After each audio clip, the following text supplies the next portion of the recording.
பார்த்து, மகளே, உன் விசுவாசம் நிறைவேறியது, நீ சமாதானத்தோடே போய் உன் வேதனை நீங்கி சுகமாயிரு என்றார். இந்த பூமியிலே ஆண்டவர் சுற்றி நடந்த நாட்களில் நடந்ததான ஒரு சம்பவத்தை தான் இங்கே நாம் படிக்க கேட்டோம்.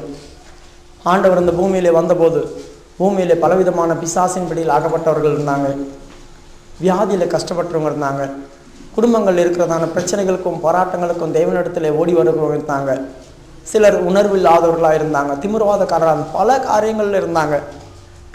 ஆனால் இந்த வியாதி தான் கொடூரமாக இருந்துச்சு. வியாதிகள் மனுஷனுடைய வாழ்க்கையில் கொடூரமாக இருந்ததுனால இவள் அநேக வைத்தியர்களால் மிகுந்த கஷ்டப்பட்டு ஆஸ்தியெல்லாம் இழந்து போன அப்புறமா இயேசுவை குறித்து அவள் கேள்விப்பட்டாள். இன்றைக்கி உலகத்தில் இருக்கிறதான எத்தனையோ பேர் எவ்வளோ தெய்வங்களை தெரியும், குடும்பத்தில் இருக்கிறதான பிரச்சனைகளும் போராட்டங்களும் மிகுதியாக மிஞ்சி மிஞ்சி போயிட்டே இருக்குது, வேதனையின் மேல் வேதனை அடைஞ்சிட்டே இருக்கிறாங்க. இவளுக்கு வியாதி ஒரு வேதனை, வியாதி ஒரு வேதனை, ஆனால் வைத்தியர்களால் உண்டாகின வேதனை தான் பெருசாக இருந்துச்சு. அந்த 5வது அதிகாரம் 26வது வசனம் வாசி.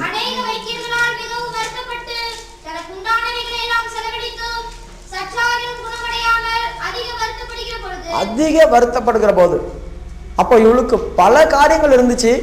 இவளுடைய பணம் ஒரு சைடில் போயிட்டே இருக்குது, ஒரு சைடில் வியாதி அதிகரிச்சுட்டே இருக்குது, ஒரு சைடில் டாக்டரால் உண்டாகிறதான பிரச்சனைகளும் அதிகரிக்குது. இப்போ ஒரு டாக்டர்கிட்ட போகிறாங்க, அங்கே டெஸ்ட் பண்ணுறாங்க, அவங்க மெடிசன் தராங்க, இன்ஜெக்ஷன் போடுறாங்க, எல்லாம் செய்கிறாங்க, ஆனால் குறையிறதில்லை. அப்போ இவங்க என்ன செய்கிறாங்க, பெரிய டாக்டர் பார்க்கலாம், அங்கே போகலாம், இங்கே போகலாம், யாருடைய ஆலோசனையாவது கேட்டு போகிறாங்க. இவள் அநேக வைத்தியர்களால் அதிக வருத்தப்படும் போது அதிக வருத்தப்பட்டாலாம். இப்போ ஒருத்தன் இல்லாமல் ஒருத்தன் பயங்கரமான வருத்தம் பட்டு தன்னுடைய ஆஸ்தி முழுவதும் வைத்தியரிக்க கொடுத்துட்டான். இன்னைக்கு எத்தனையோ வியாதிஸ்தர்கள் அவங்க கஷ்டப்பட்டு சம்பாதிக்கிறதான பணத்தை, அவங்க வேர்வை சிந்தி சம்பாதிக்கிற பணத்தை, நைட்டும் பகலும் கண்ணு முழிச்சு சம்பாதிக்கிற பணத்தை இன்னைக்கு யாருடைய வாயிலேயே கொண்டு போய் வச்சிடுறாங்க.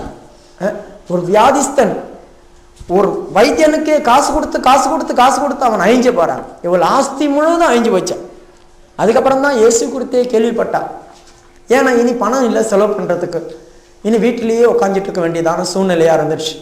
இப்போ இலவசமாக யாராவது செய்வாங்களா அப்படி தான் எதிர்பார்ப்பாங்க ஜனங்க. பணம் இருக்கிற வரைக்கும் பெரிய பெரிய டாக்டருங்களை பார்ப்பாங்க, பணம் முடிஞ்சு போச்சுனாக்கா அடுத்தது இலவசமாக யாருன்னா பார்ப்பாங்களா, இலவசமாக நல்லா பார்க்குற டாக்டருங்க யாருன்னா இருக்காங்களா அவங்கள தேடி அலைவாங்க. அப்படித்தான் இவனும் இருந்திருப்பா. ஆகவே இந்த இடத்துல இயேசு குறித்து கேள்விப்பட்ட உடனே அவர் நிறைய பேருக்கு சுகத்தையும் அதையும் இதையும் தராருன்னு சொன்ன அடுத்த நிமிஷமே ஆண்டவருடைய வஸ்திரத்தின் தொங்கலையாக தொடலாம், அவரை தொட முடியாது. ஆனால் இவ தீட்டுள்ள ஸ்திரீ, தீட்டு உள்ளவள் ஆம்பளைங்க இருக்கிற இடத்துக்கு கூட வரக்கூடாது. ஆனால் இவளுக்கு தேவனே தொடறோம் இல்லையா, அவருக்கு முன்னால் போய் நின்று நம்மளை தொடமாட்டாங்க, நம்மளுக்கு ஜெபம் பண்ண முடியாது. அதனால அவர் பின்னால் இருந்து தெரியாமல் அவர் வஸ்திரத்தின் தொங்கலையாவது தொட்டுட்டு ஓடி வந்துடலாம், நமக்கு ஒரு வேளை சுகம் கிடைக்கும். அவளுடைய விசுவாசம் பெரிதாக இருந்தது. யாருக்குமே தெரியாமல் ஆண்டோடைய வஸ்திரத்தின் ஓரத்தை தொட்டுட்டு போயிட்டா. அந்த தொட்ட அடுத்த நிமிஷமே அவள் சரீரத்தில் இருக்கிறதான அந்த வியாதி அவளை நீங்கி சுகமானது அவள் உணர்ந்தா. ஆண்டவருடைய சரீரத்திலிருந்து வல்லமை புறப்பட்டு போனதையும் ஆண்டவர் உணர்ந்துட்டார். ஆண்டவர் கேட்குறாரு, என்னை தொட்டது யார்? இப்போ எல்லாரும் அவளை நெருக்கிக்கிட்டு வராங்க, எல்லாரும் ஏசாமியை நெருக்கிட்டு வராங்க. எத்தனையோ பேர் ஆண்டவரை இடிக்கிறாங்க, ஜேன்னு ஜனம் வருது. சீசர் கேட்டாங்க, ஆண்டவரை உண்மை எல்லாரும் இடிக்கிறாங்க, உண்மை எல்லாரும் தொடுக்கிறாங்களே, இவ்வளோ ஜன நெருக்கத்தில் வருது, இப்போ போய் என்னை தொட்டது யாருன்னு தனியாக எப்படி சொல்ல முடியும்? எத்தனையோ பேர் தான் அவங்க தொட்டுட்டாருன்னு இருக்கிறாங்க. ஆண்டவர் சொன்னார், எல்லாரும் என்னை தொடுறாங்க, அவங்களுக்கெல்லாம் என் வல்லமை புறப்பட்டு போகல, ஆனால் யாருக்கோ என் வல்லமை புறப்பட்டு போனது அப்படி சொல்கிறார். எல்லாரும் ஆண்டவர் சமூகத்தில் வரும், எல்லாரும் தான் வரும், எல்லாரும் தான் ஆண்டவர் ஆராதனைக்கு வரும். ஆனால் எல்லாரையும் கர்த்தருடைய வல்லமை தொடுதா? எல்லாரையும் தொடுதா? இல்லையே. எல்லாரும் ஆண்டவரை நெருக்கிட்டு வரும், ஆண்டவரை தேடிட்டு வரும், ஆண்டவர் பின்னால் வரும். ஆனால் யாருக்கோ ஒருத்தருக்கு தான் கர்த்தருடைய வல்லமை தொடுது. ஏன்னா அவங்க வரும்போதே அவங்களுடைய இருதயத்தில் பெரிய அங்கலாய்ப்பும் வேதனையும் வாஞ்சியத்தோடு வராங்க. அப்படி யார் வராங்களோ அவங்க ஒரு சின்ன ஜபத்தில் வந்தாலும் கர்த்தர் அவங்கள தொட்டுடுவார், கர்த்தருடைய வல்லமை அவங்கள பாஞ்சிடும். இல்லைன்னா நம்ம எத்தனை வருஷம் ஆனாலும் சரி வந்துட்டு தான் போவோம். கர்த்தருடைய வல்லமை நான் ருசிக்கவோ அனுபவிக்கவோ நம்முடைய சரீரத்தில் உணரவோ முடியாது. இந்த சீசர்கள் எல்லாம் 3.5 வருஷமா ஆண்டவரோடு தான் இருந்தாங்க. அவருக்கு பின்னால ஏராளமான சீசர்கள் வந்தாங்க. ஆனா அவங்களுக்கெல்லாம் கர்த்தர் மேலே ஒருத்தன் சாஞ்சிட்டே இருந்தான். ஆண்டவன் ஏசாமி மேல யோவான் அப்படி மார்பிலேயே சாஞ்சிட்டே தான் இருந்தான். கூடியே உட்காந்து சாப்பிட்டாங்க, கூடியே உட்காந்து படுத்தாங்க. ஆனா அவங்களுக்குள்ள என்ன உண்டாவல? கர்த்தருடைய வல்லமை பாய்ஞ்சு போகல. ஆனா இந்த கும்பலுக்கு நடுவுலையும் இவங்க கர்த்தருடைய வல்லமை பெற்றுக்கொண்டாலே அவளுடைய விசுவாசம், நான் அவருடைய வஸ்திரத்தின் ஓரத்தையாவது தொட்டு சுகமாவேன்னு சொல்லிட்டு வந்தா. ஆகவே இவள் சுகமாயிட்டாள். சுகமான அடுத்த நிமிஷம் ஆண்டவர் கூப்பிட்டு சொல்றார் அவளை பார்த்து, ஸ்திரியே, உன் விசுவாசம் உன்னை ரட்சித்தது. முதல் வார்த்தை ஆண்டவர் சொல்றாரு பாருங்க, உன் விசுவாசம் உன்னை ரட்சித்தது, உன் நம்பிக்கை தான் உன்னை ரட்சித்தது. நீ போ, சமாதானத்தோடு போ, உன் வேதனை நீங்கி சுகமாயிரு சொன்னார். நீ சமாதானத்தோடு போ, உன் வேதனை நீங்கி சுகமாயிரு.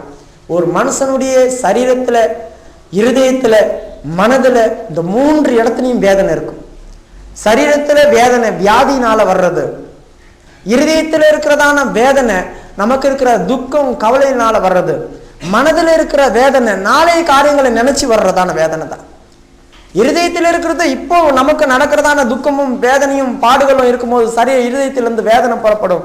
வியாதி இருந்தா சரீரத்துல வேதனை, நம்முடைய காரியங்களை நினைச்சா இருதயத்துல வேதனை, நாளைய காரியங்களை நினைச்சா மனதில் வேதனை. இந்த 3 காரியங்களும் மனுஷனை வேதனைப்படுத்திட்டே தான் இருக்கு. இப்படித்தான் வேதனை இருந்துச்சு. அவள் சொல்றார், வேதனை நீங்கி சுகமாயிரு. ஒரு மனுஷனுடைய வேதனை நீங்கினா தான் சுகமே. ஏன்னா வேதனை பயங்கரமா மனுஷனை ஆட்கொள்ளி அவனை அப்படி கூனி குறுகி போக பண்ணுது. இந்த வேதனை எதனால வந்தது? இந்த வேதனை எதனால வந்தது? இந்த வேதனை என்ன? தேவன் கொடுத்த சாபம். தேவன் மனுஷனை தார்மாராய் சிருஷ்டிக்கவே இல்லை, அவர் மனுஷனை செம்மையானவனாய் சிருஷ்டித்தார்னு சொல்லியிருக்கு. மனுஷனை அவர் செம்மையானவனாய் சிருஷ்டித்தார். அவனோ தன் உபாய தந்திரங்களை தெரிந்து கொண்டான். மனுஷனை தேவன் செம்மையானவனாய் சிருஷ்டித்தார். ஒரு குறைவும் அவனுக்குள்ள இல்லை, ஒரு குறைவும் அவனுக்குள்ள இல்லை. ஆனா அவன் பலவிதமான உபாய தந்திரங்களை தெரிந்து கொண்டான், பலவிதமான காரியங்களை தெரிந்து கொண்டான். தேவன் அவனுக்கு நல்ல வழியை காண்பித்தார். அவனுக்கு சொந்தமான வழியில் அவன் போனான், அது மரண வழியா போயிடுச்சு. அதுதான் அவன் செய்யக்கூடாத காரியங்களை செய்தது. அவன் செய்யக்கூடாத காரியங்களை செய்தபடினால, கர்த்தர் கட்டளையிட்டதான காரியங்களை கட்டளைக்கு மீறி செய்ததுனால பாவம் உள்ளே பிரவேசித்தது. பயங்கரமான இச்சைகள் உள்ளே பிரவேசித்தது, தாறுமாறான காரியங்கள் உள்ளே பிரவேசித்தது. தேவனுடைய மகிமையை எல்லாம் இழந்து நிர்வாணியாய் வெறுமையாய் மாறிட்டாங்க, வெறுமையாய் மாறிட்டாங்க. இந்த வெறுமை நிமித்தம் சாபம் வந்துடுச்சு. ஆண்டவர் சொன்னார், நீ பிள்ளை பெறும்போது உன் வேதனையை நான் பெருக பண்ணுவேன். நீ கர்ப்பவதியாக இருக்கும்போது வேதனை, இன்னைக்கு எத்தனையோ பேர் வேதனைப்படுறாங்க, முயற்சி பண்ணுறாங்க, எத்தனையோ காரியங்களை முயற்சி பண்ணி வேதனைப்பட்டுட்டு தான் இருக்கிறாங்க. அவர்கள் வேதனை பெருகிட்டு கொண்டு இருக்கும். ஆதாமை பார்த்து சொன்னார், நீ நடக்கிறதான இடமெல்லாம் முள்ளும் குறுக்குமாய் உனக்கு முளைக்கும், வெளியின் பயிர் வகைகளை நீ சாப்பிடுவாய். நீ சம்பாதிக்கிறதான காசை இல்லாமல் கடத்து கொடுத்துட்டு யாரோ ஒருத்தங்க எடுத்து சாப்பிட்டு, டாக்டர் சாப்பிட்டுட்டு உனக்கு சாப்பாடு இல்லாதனால நீ கடன் வாங்கி சாப்பிட்றியா? தான் வெளியின் பயிர் வகை. நல்லா புரிஞ்சுக்குங்க.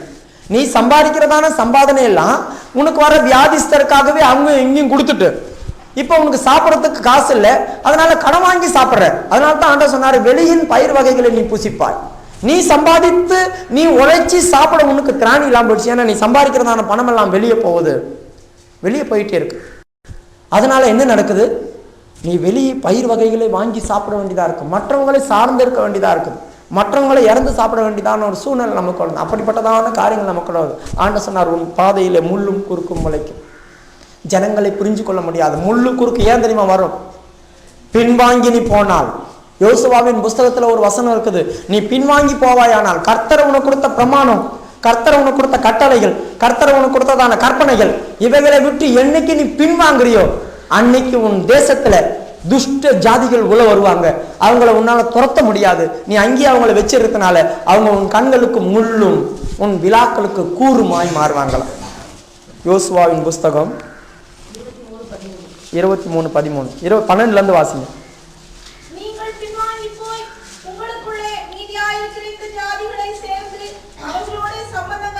முதலாவது ஆண்டவர் சொல்றார் பாருங்க, நீங்கள் பின்வாங்கி போய்.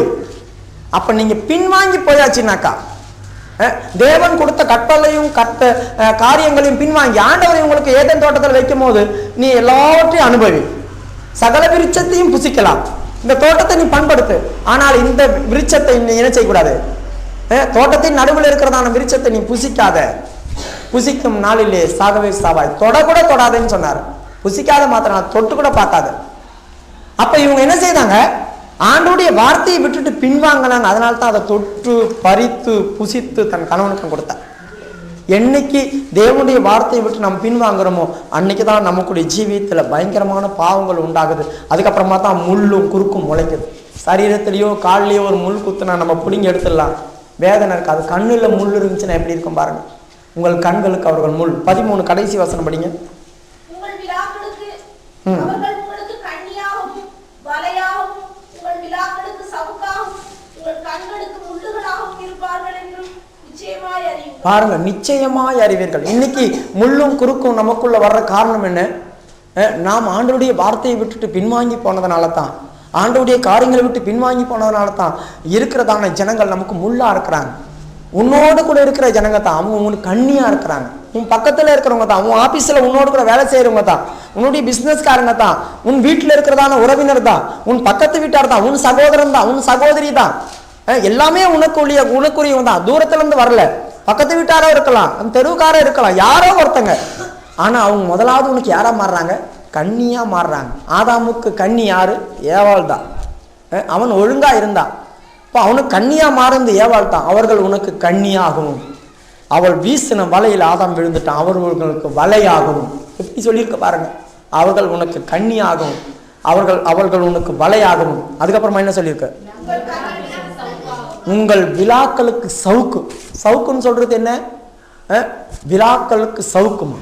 வேதனை உண்டாக்கக்கூடியது. சவுக்காகவும் உங்கள் கண்களுக்கு முள்ளுகளாகவும் அவர்கள் இருப்பார்கள். இந்த ஜாதிகளை நாம் துரத்தி விடணும். நம்மளோட போராடுறதான ஜாதியை நாம் என்னைக்கு துரத்தி விடலையோ அதுக்கப்புறமா அவங்க நிச்சயமா நமக்கு முள்ளாகவே மாறாங்க. என்னாகாமோ 33வது அதிகாரம் 55வது வசனம் வாசிங்க.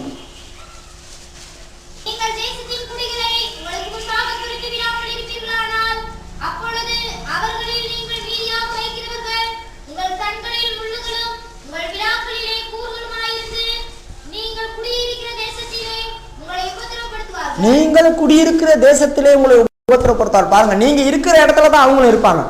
அப்ப நாம் தேவ சமூகத்துல வரும்போது எந்தெந்த காரியங்களை ஆண்டவருடைய சமூகத்துல நிர்மூலமாக்கணுமோ, எந்தெந்த காரியத்தை அழிக்கணுமோ அந்த காரியத்தெல்லாம் நம்ம அழிச்சிடணும்.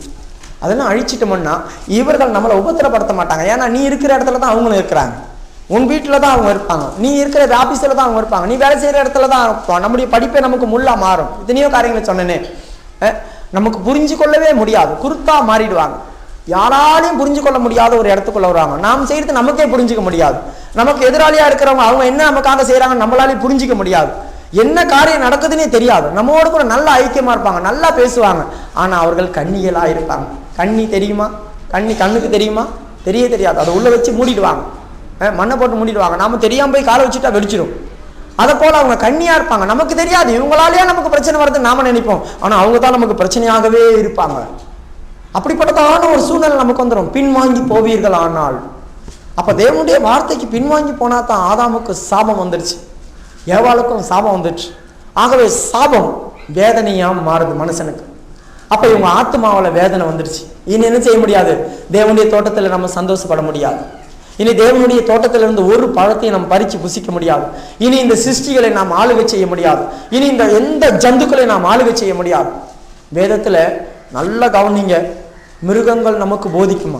1000 வருஷ அரசாட்சியில உன்னோடு சகல மிருகங்களும் பேசும். ஆண்டவர் சொன்னார், சமுத்திரத்தின் மச்சங்களையும் மிருகங்களையும் நீங்கள் ஆளுகை செய்வீர்கள்னு சொன்னார். இப்ப சமுத்திரத்தின் மச்சங்களையும் மிருகங்களையும் நீ ஆளுகை செய்வீர்கள்னு சொன்னா அதை எப்படி ஆளுகை செய்ய முடியும்? அது உனக்கு பதில் கொடுத்தா தான் ஆளுகை செய்யும். ஏன்னா பிள்ளையோமோட கழுதை பேசுச்சே மனுஷன் பாசையில. அப்ப 1000 வருஷ அரசாட்சியில நிச்சயமாய் அவைகள் பேசும். நத்தத்துல இருந்து எனக்கு ஒரு பிள்ளை போன் பண்ணி அவளுக்கு ஒரு தரிசனம் உண்டாச்சான். ஜபிச்சுட்டு இருக்கும் போதோ தூங்கும் போதோ பெரிய தரிசனம். இந்த தேசமெல்லாம் அழிஞ்சு போச்சான், எல்லாமே மண்மேடாகி போய் அழிஞ்சு போச்சான். அழிஞ்சு போன உடனேயும் திடீர்னு சமுத்திரத்துல இருந்த மீன், பறவைகள், மிருகங்கள் எல்லாமே பேசுதான். மீன் கூட என்கிட்ட பேசிச்சு. நான் கேட்டேன், அதை என்ன பேசிச்சுன்னு தெரியாது, ஆனால் மனுஷன் பாஷையில பேசுது. மீனும் பறவைகளும் மிருகங்களும் பேசுமா. அப்போ இவைகளெல்லாம் இவன் ஆண்டு கொண்டிருந்தானே, எல்லாருக்கூடையும் பேசிட்டு இருந்தான். இவன் தனியா இல்ல, மிருகங்களோடு பேசிட்டு இருந்தான். ஆனா தனக்கேத்த ஒத்த அந்த உருவம் இல்லாதனால்தான், ஒரு துணை இல்லாதனால்தான் இவன் துக்கப்பட்டானே தவிர எல்லாரும் இப்படி இருக்கிறாங்களே, நான் இப்படி இருக்கிறேன்னே, என்கிட்ட யாருமே பேச முடியல, அந்த தனிமை இவனை வாட்டவே இல்லை. இவனோட ஒரு துணை இல்லை, அதனால்தான் இவனுக்கு ஏற்ற துணை ஆண்டவர் உண்டாக்குன்னு சொன்னான். ஆனா சகல மிருகத்தோடு இவன் பேசிக்கொண்டிருந்தான். ஆகவே எல்லாரோடும் பேசிட்டு இருந்தான். இந்த அனுபவம் இவனுக்கு இப்ப கட்டாவது. தேவனுடைய வீடு இவனுக்கு ஏசி போல இருந்தது. அவன் மகள குளிர்ச்சியான வேலையில் ஆண்டவர் வருவார், ஆண்டவரோட சந்திப்பு இருந்தது, எல்லாமே இவன் விட்டு போயிடுச்சு. அப்ப இவனுடைய இருதயத்துல ஆத்மாவில் பெரிய வேதனை. ரெண்டாவது அந்த தோட்டத்துக்குள்ள போகணுன்றதான ஏக்கம் இவங்களுக்கு இருந்துட்டே இருக்கும். அந்த ஏக்கம் இவங்களுக்குள்ள இருந்ததுனால தான் ஆண்டவர் சுடரொளி பட்டயத்தை வச்சு உள்ள போகக்கூடாதுன்னு சொல்லிட்டார். அப்ப தேவனுடைய வார்த்தையை விட்டு பின்வாங்கி போயிட்டா மறுபடியும் அதே சந்தோஷத்துக்குள்ள பிரவேசிக்கிறது ரொம்ப கஷ்டம். நீங்க வேணா பாருங்க, இப்ப எத்தனையோ பேர் சொல்றீங்களா, ஆரம்பத்தில் இருந்த அந்த சந்தோஷம், ஆரம்பத்தில் இருந்த அந்த மகிழ்ச்சி, ஆரம்பத்தில் இருந்த அந்த எனக்கு ஆண்டவருடைய சமூகத்தில் களி கூறுதல், இதெல்லாம் எனக்கு இப்ப இல்லை. இப்ப அந்த ஒரு அனுபவம் எனக்கு இல்லாம போயிடுச்சு.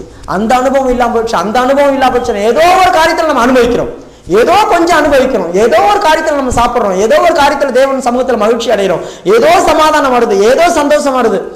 அப்படித்தான் ஏதோ களி கூறுதல் இருக்க தவிர அந்த களி கூறுதல், அந்த சமாதானம், பயமில்லாத ஒரு ஆளுகை, தேவ சமூகத்தில் எந்த காரியத்துக்கும் பயமே இல்லாம இருந்துச்சு. எல்லா காரியத்திலும் சுலபமாய் போயிட்டு இருந்ததான அந்த அனுபவம் எங்களுக்கு இல்லை. ஏன்னா சுடுப்புளி பட்டயம் இருக்கு, உள்ள போக முடியல. ஏன்னா நம்ம பின்வாங்கி போயிட்டோம்.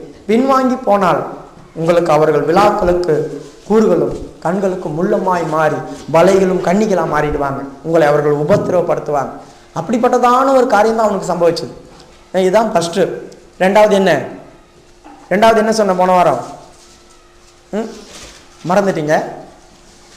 ரெண்டாவது சாமுவேலுடைய நாட்கள்ல ஆண்டவர் அவங்களுடைய ஆராதனையை அவர்கள் என்ன செய்தாங்க?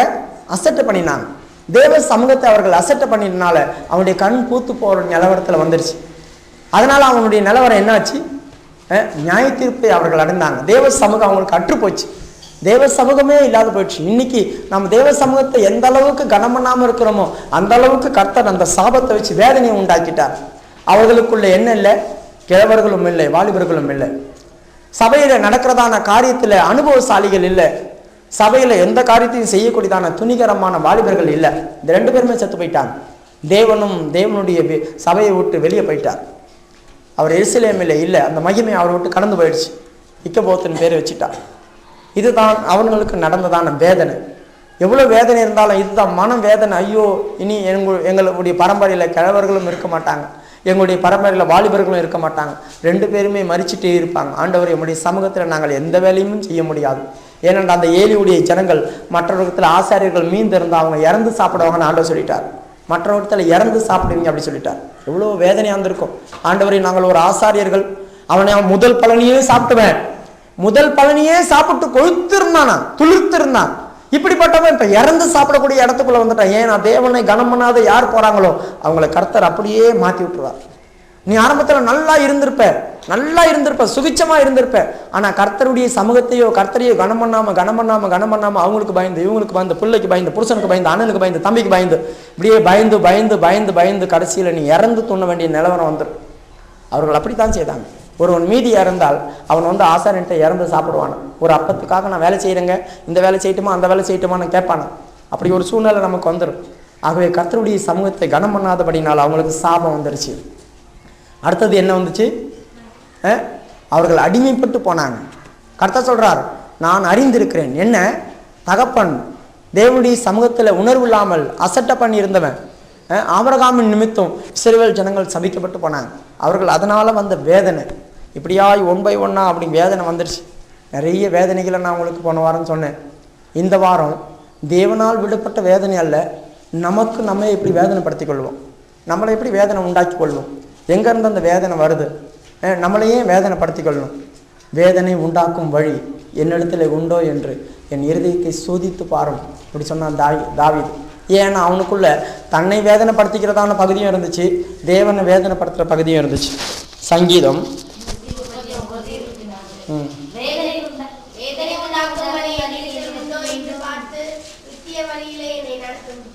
வேதனை உண்டாக்கும் வழி என்னிடத்திலே உண்டோ என்று பார்த்து நித்திய வழியிலே என்னை நடத்தும். அப்போ ஒவ்வொரு மனுஷனுடைய வழியும் வேதனை உண்டாக்கக்கூடியதா, அவனுக்கே வேதனை உண்டாக்கக்கூடியதா இருக்கும், இன்னொன்று கடவுளை வேதனைப்படுத்தக்கூடியதா இருக்கும். இந்த ரெண்டு காரியமும் நமக்குள்ள இருக்கக்கூடாது. போன வாரமே சொன்னேன், இந்த சாபம் உங்களுக்குள்ள இருக்கக்கூடாது, வேதனை உண்டாக்குற சாபம் உங்களுக்குள்ள இருக்கக்கூடாது. இந்த சாபம் உங்களை விட்டு எப்போ போகுதோ அப்போதான் தேவ சமூகம் உங்களுக்கு இன்பமாகவும் சந்தோஷமாகவும் இருக்கும். நாம இந்த சாபத்தை வச்சுக்கிட்டு நம்முடைய சரீரம் முழுவதும் வேதனையா இருந்து, மனசு வேதனை, இருதயம் வேதனை, சரீரம் வேதனை, எல்லாம் வேதனையை வச்சுக்கிட்டு நாம எப்படி தேவ சமூகத்தை களி கூற முடியும் சொல்லுங்க? களி கூற முடியாது. அந்த ஒரு அனுபவம் நமக்குள்ள வரக்கூடாது. நீ வேதனை நீங்கி சுகமா இரு, அப்ப கர்த்தருடைய சமூகத்துல களி கூறுவாய்.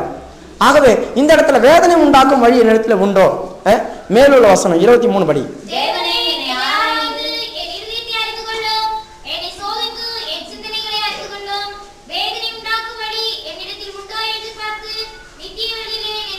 என்னை வேதனை உண்டாக்கும் வழி என்னிடத்தில் உண்டோ என்று சோதித்து என் இருதயத்தை ஆராய்ந்து பாரும்படி சொல்றான். அப்ப ஒவ்வொரு நாளும் ஆண்டோடி சமூகத்தில் ஆண்டவர் என்னை வேதனைப்படுத்துகிறதான வழி என்னிடத்துல இருக்குதா, உண்மை வேதனைப்படுத்துறதான வழி என்னிடத்தில் இருக்கான்னு என் இருதயத்தை கூட சோதித்து ஆராய்ந்து பாரு ஆண்டவர் என்னை செம்மையான வழியில் நடத்தும். காலையில் எழுந்து நீ அதை ஜபிக்கணும்.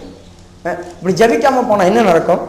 வேதனை உண்டாக்குற கூட தான் வழி உனக்கே வந்துடும். எப்போ வரும் அந்த வேதனை உண்டாக்கக்கூடிய வழி? நீ சாகும் போது வரும். சாவி வராது. சாவி வராத வேதனைப்பட்டு இருப்பாங்க. இன்னைக்கு எத்தனையோ பேர் சாவு வராமல் வேதனைப்பட்டிருக்கிறாங்க. இப்படியே சித்திரவாதப்பட்டுட்டே இருக்கிறாங்க. சாவி வராது.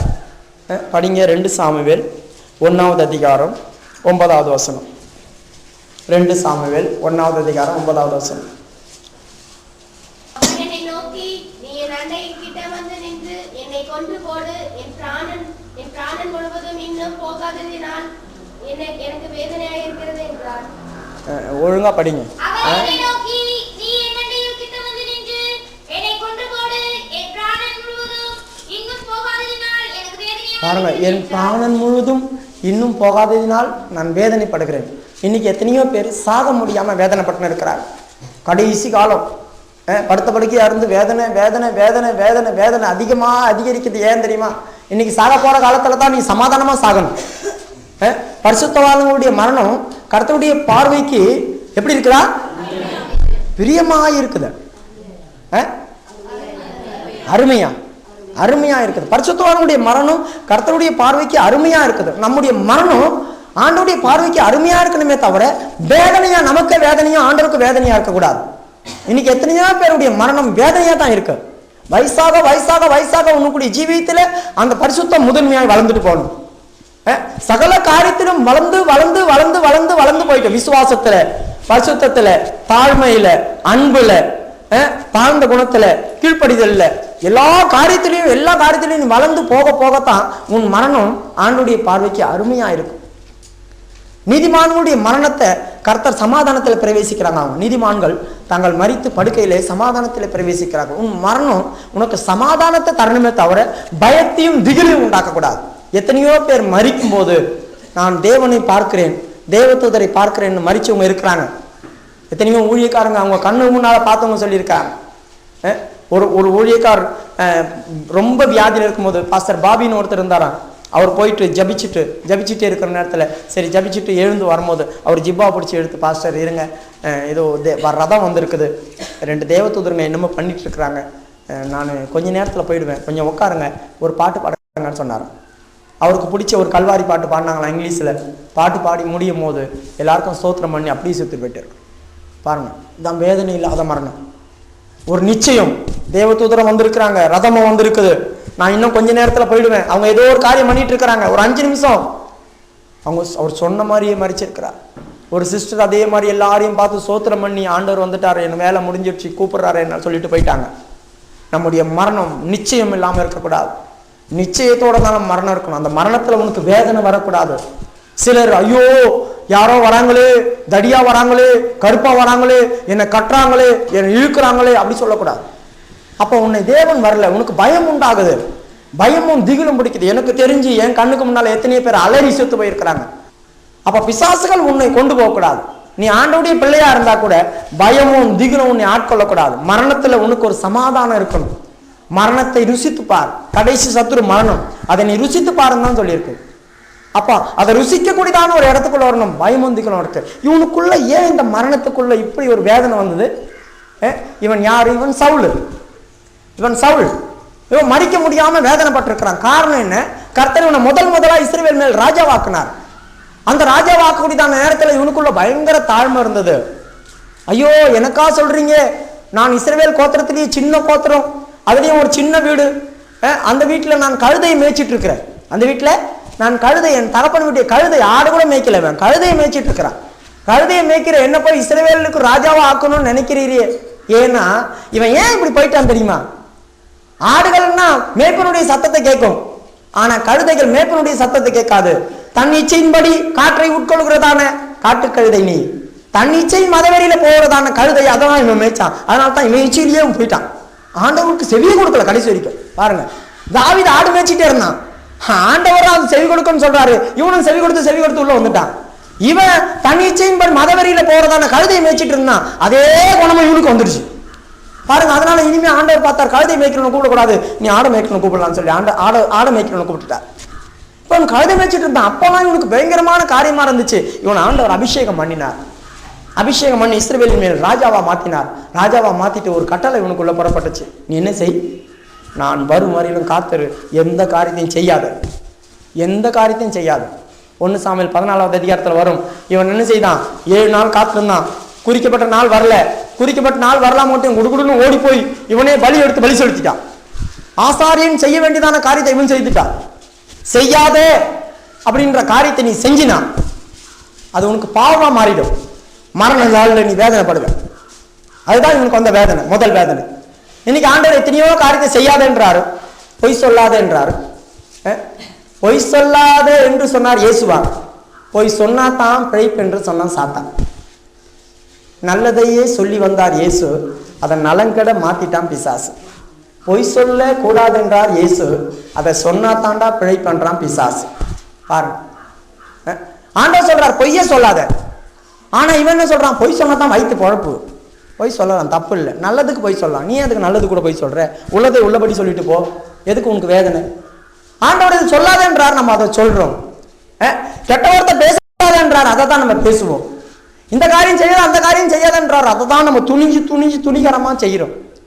செய்யும் போது உனக்கு இப்ப ஒன்றும் வராது. அவன் சொல்றான் பாருங்க, யோபு, பால வயதின் பாவம் என் எலும்புகள்ல என்னோடு கூட படுத்து கொண்டது. 20வது அதிகாரம் யோபு 11வது வசனம் வாசிங்க.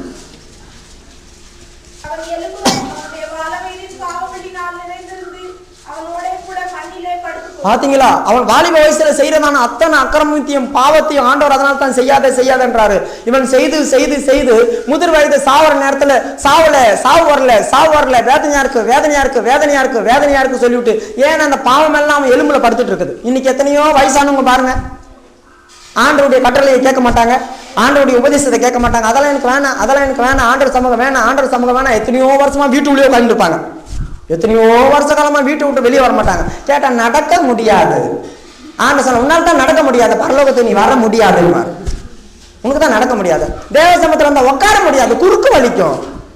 ஆண்டவர் சொல்ல, நீ பரலோகத்துக்கு வர முடியாது, அங்க வந்தாலும் உன் குறுக்கு தான் வலிக்கும், அங்க வந்தாலும் வர முடியாது இல்ல. அப்ப ஆண்டவர் சமூகத்தையே வேணாம்னு சொல்லி ஆண்டவர் சொன்னதெல்லாம் செய்யாம டெய்லியும் பைபிள் படிக்க சொன்னார் ஆண்டவர். அதை படிக்க முடியாது. டெய்லியும் 1 மணி நேரம் 2 மணி நேரம் ஜோம் பண்ணாக்கா அதை விட்டுட்டு டிவியே 2 கண்ணையும் திறந்து ஓப்பனா முண்டை கண்ணை வச்சு பார்த்துட்டு இருப்பான். 24 மணி நேரம் அதிலேயே உட்காந்துட்டு இருப்பான். அதெல்லாம் செய்யக்கூடாதுன்னு ஆண்டவர் சொல்றாரு. அதெல்லாம் செஞ்சு விட்டு இப்போ அவன் வேதனைப்படுறான். எதை நீ செய்யாதன்னு சொல்றாரோ அதை நீ செய்யாத. இவன் அதை செய்தான், அதனால முதல்ல இவனுக்கு குற்றம் வந்துச்சு. இப்போ சாகும்போது வேதனை. ஆண்டவர் செய்யின்னு சொன்னார் சில வாரியங்களை.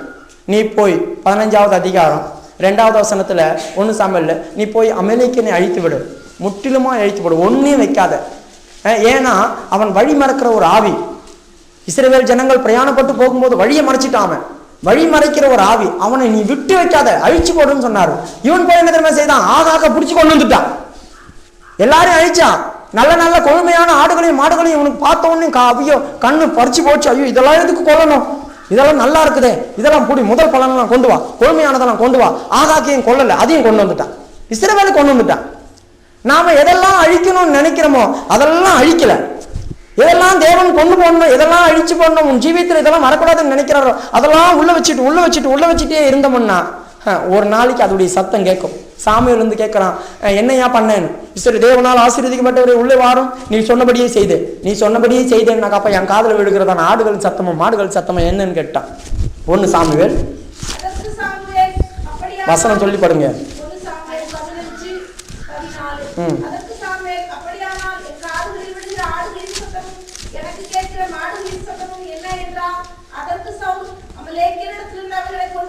போதும், அமெரிக்கத்திலிருந்து அவங்கள்ட்ட கொண்டு ஆண்டவர் சொன்னது என்ன?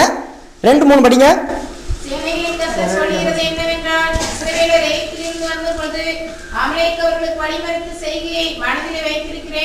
இப்போதும் நீ போய் அமலேக்கை மடங்கடித்து அவனுக்கு உண்டான எல்லாவற்றையும் சங்கரித்து அவன் மேல் இரக்கம் வைக்காமல் புருஷனையும் ஸ்திரீகளையும் பிள்ளைகளையும் குழந்தைகளையும் மாடுகளையும் ஆடுகளையும் ஒட்டகங்களையும் கழுதைகளையும் கொண்டு போட கடவாய். எல்லாத்தையும் கொன்று போட்டு அழிக்கணும்னு சொன்னார் ஆண்டவர். ஆனா இவன் என்ன தெரியுமா செய்தான்? ஆடு மாடுகள்லாம் கொண்டு வந்துட்டான். அப்ப தேவன் சொன்னது சில காரியங்களை செய்யி, ஆனா அது செய்யாம போனீங்கன்னா நீ சாவர காலத்துல நீ வேதனைப்பட வேண்டியதா இருக்கு. இன்னைக்கு ஆண்டவர் சொன்னார், முழுக்கு ஞானஸ்தானம் எடுத்துக்கொள். தேவன் வைத்த கட்டணம். இயேசுவே முழுக்கு ஞானஸ்தானம் எடுத்தாரு. நான் தெளிப்பு ஞானஸ்தானம் தான் எடுப்பேன். ஆண்டவர் சொன்னதுக்கு மாறா போயிட்டாங்கல்ல. இன்னைக்கு ஆண்டவர் சொன்னார், நீ பரிசுத்த ஆவி அபிஷேகம் பெறாமல் பரலோக ராஜ்யத்துக்குள்ள போக முடியாது, நீ ஜலத்தினாலும் ஆவினாலும் பரவாயிட்டா தேவனுடைய ராஜ்யத்துக்கு வர முடியாது. இல்ல, நான் அப்படியே ஞானஸ்தானம் எடுக்கும் போதே கர்த்தருடைய ஆவியானவர் மேல வந்து இறங்கிட்டாரு, நான் போயிடுவேன் அப்படி சொல்றாங்க. வேதத்தை கேளாதவர்கள் ஜெபம் சபிக்கப்பட்டது அருவருப்புன்னு சொல்லியிருக்க ஆண்டவர். இன்னைக்கு எத்தனையோ பேர் அப்படிதான் இருக்கிறாங்க. ஆண்டவர் சொல்றதான காரியங்கள்லாம் நன்மையானதும் ஜீவ வழியுமா இருக்குது. இன்னைக்கு எத்தனையோ பேர் அப்படிதான் சாகு வராம இழுத்துட்டே கிடக்குறாங்க. சாகு வரல, கொஞ்சம் கொஞ்சமா சித்திரவாதம் அனுபவிக்கிறாங்க. காரணம் என்ன? அவன் செய்யன்னு சொல்றத காரியத்தை செய்யறதில்லை. அதனால ஆண்டவர் என்ன செய்யறாரு தெரியுமா? அவங்கள புறக்கணிக்கிறார். 1 சாமுவேல் 6வது அதிகாரம் 15வது அதிகாரமா 15வது அதிகாரம் கடைசி வசனம் படி.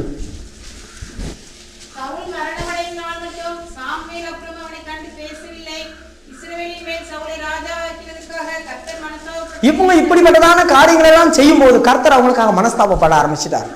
ஏன் இவனை ராஜாவாக்கணும், ஏன் இவனை தெரிந்து கொண்டோம், அப்படி ஒரு மனஸ்தாபம் நமக்குள்ள உண்டாயிடும்.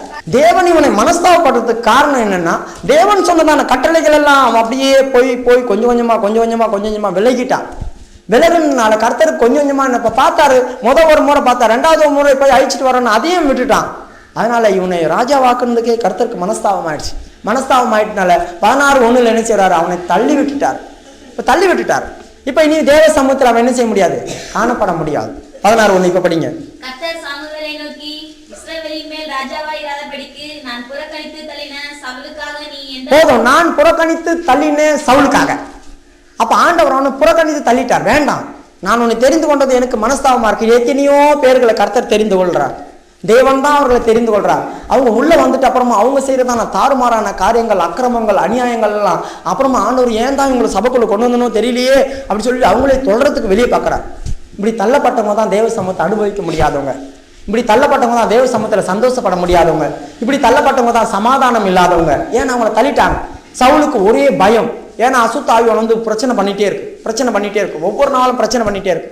உனக்கு பிரச்சனைகளும் பயமும் திகிலும் பாவமும் உனக்குள்ள தாறுமாறான சிந்தைகளும் சமாதான கேடு வந்துட்டே இருந்துச்சுன்னா கர்த்தர் ஒருவேளை உன்னை தள்ளிட்டாரா? யோசிச்சுப்பார். எந்த காரியத்திலாவது முரட்டாட்டம் காட்டியிருக்கியா? எந்த காரியத்திலாவது வேண்டாத காரியங்களை செஞ்சிருக்கியா? கர்த்தர் செய்யுன்னு சொல்ற காரியத்தை என்னைக்காவது செய்யாம இருந்திருக்கியா? எந்த காரியத்துல நீ விட்டுருக்க, அதை நீ முதல்ல ஆராய்ச்சி பண்ணிப்பார். அப்படி ஆராய்ச்சி பண்ணா தேவனால் விடப்பட்டதான பொல்லாத ஆவி ஒண்ணு வந்து, நான் என்ன சொல்றேன், இன்னைக்கு கூட ஆண்டவர் தீர்க்கதரிசனம் சொன்னாங்க, தேவன் அனுமதிக்காம உன்னை ஒரு காரியமும் டச் பண்ணாது. தேவன் அனுமதிக்காம ஒரு காரியமும் தொடாது. அப்ப உன்னை தொடுது ஒரு வல்லமை அப்படி சொன்னாக்கா ஆண்டவர் எந்த காரியத்துல, ஏன்னா சவுலை தேவன் அனுமதித்தவராக ஒரு பாவிதான் அவனை அலக்கடிச்சுட்டே இருந்துச்சு. 13வது அதிகாரம் 16வது அதிகாரமா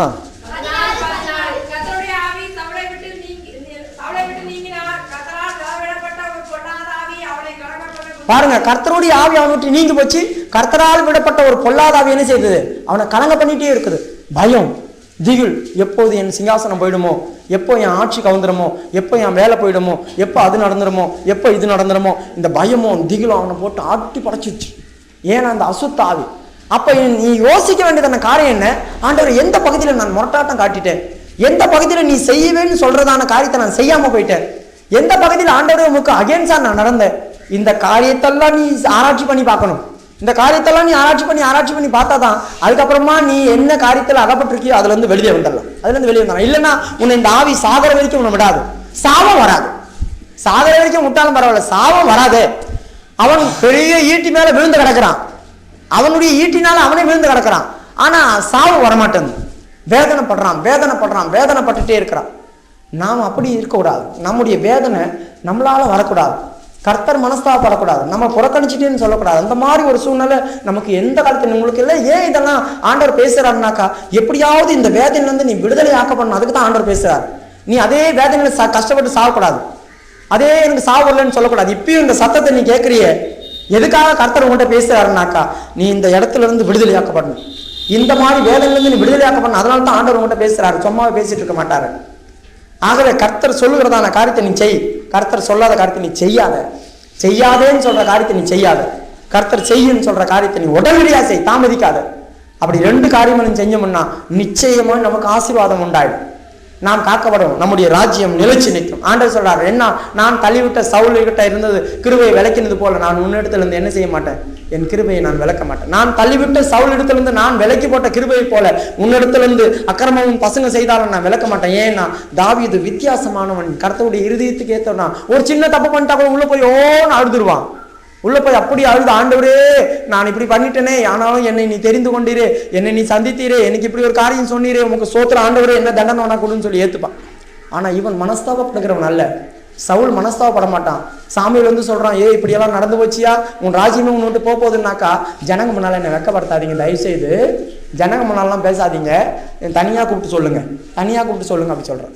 அவன் சொல்றான், இப்போதும் இஸ்ரவேலுக்கு முன்பாக என்னை நீ வெக்கப்படாமல் நீ என்ன செய், என்னோடு கூட வந்து கர்த்தரை ஆராதிக்க எனக்கு ஜனங்களுக்கு முன்னால் உதவி செய். 41 15 14 41 14 41 15 27 படிங்க.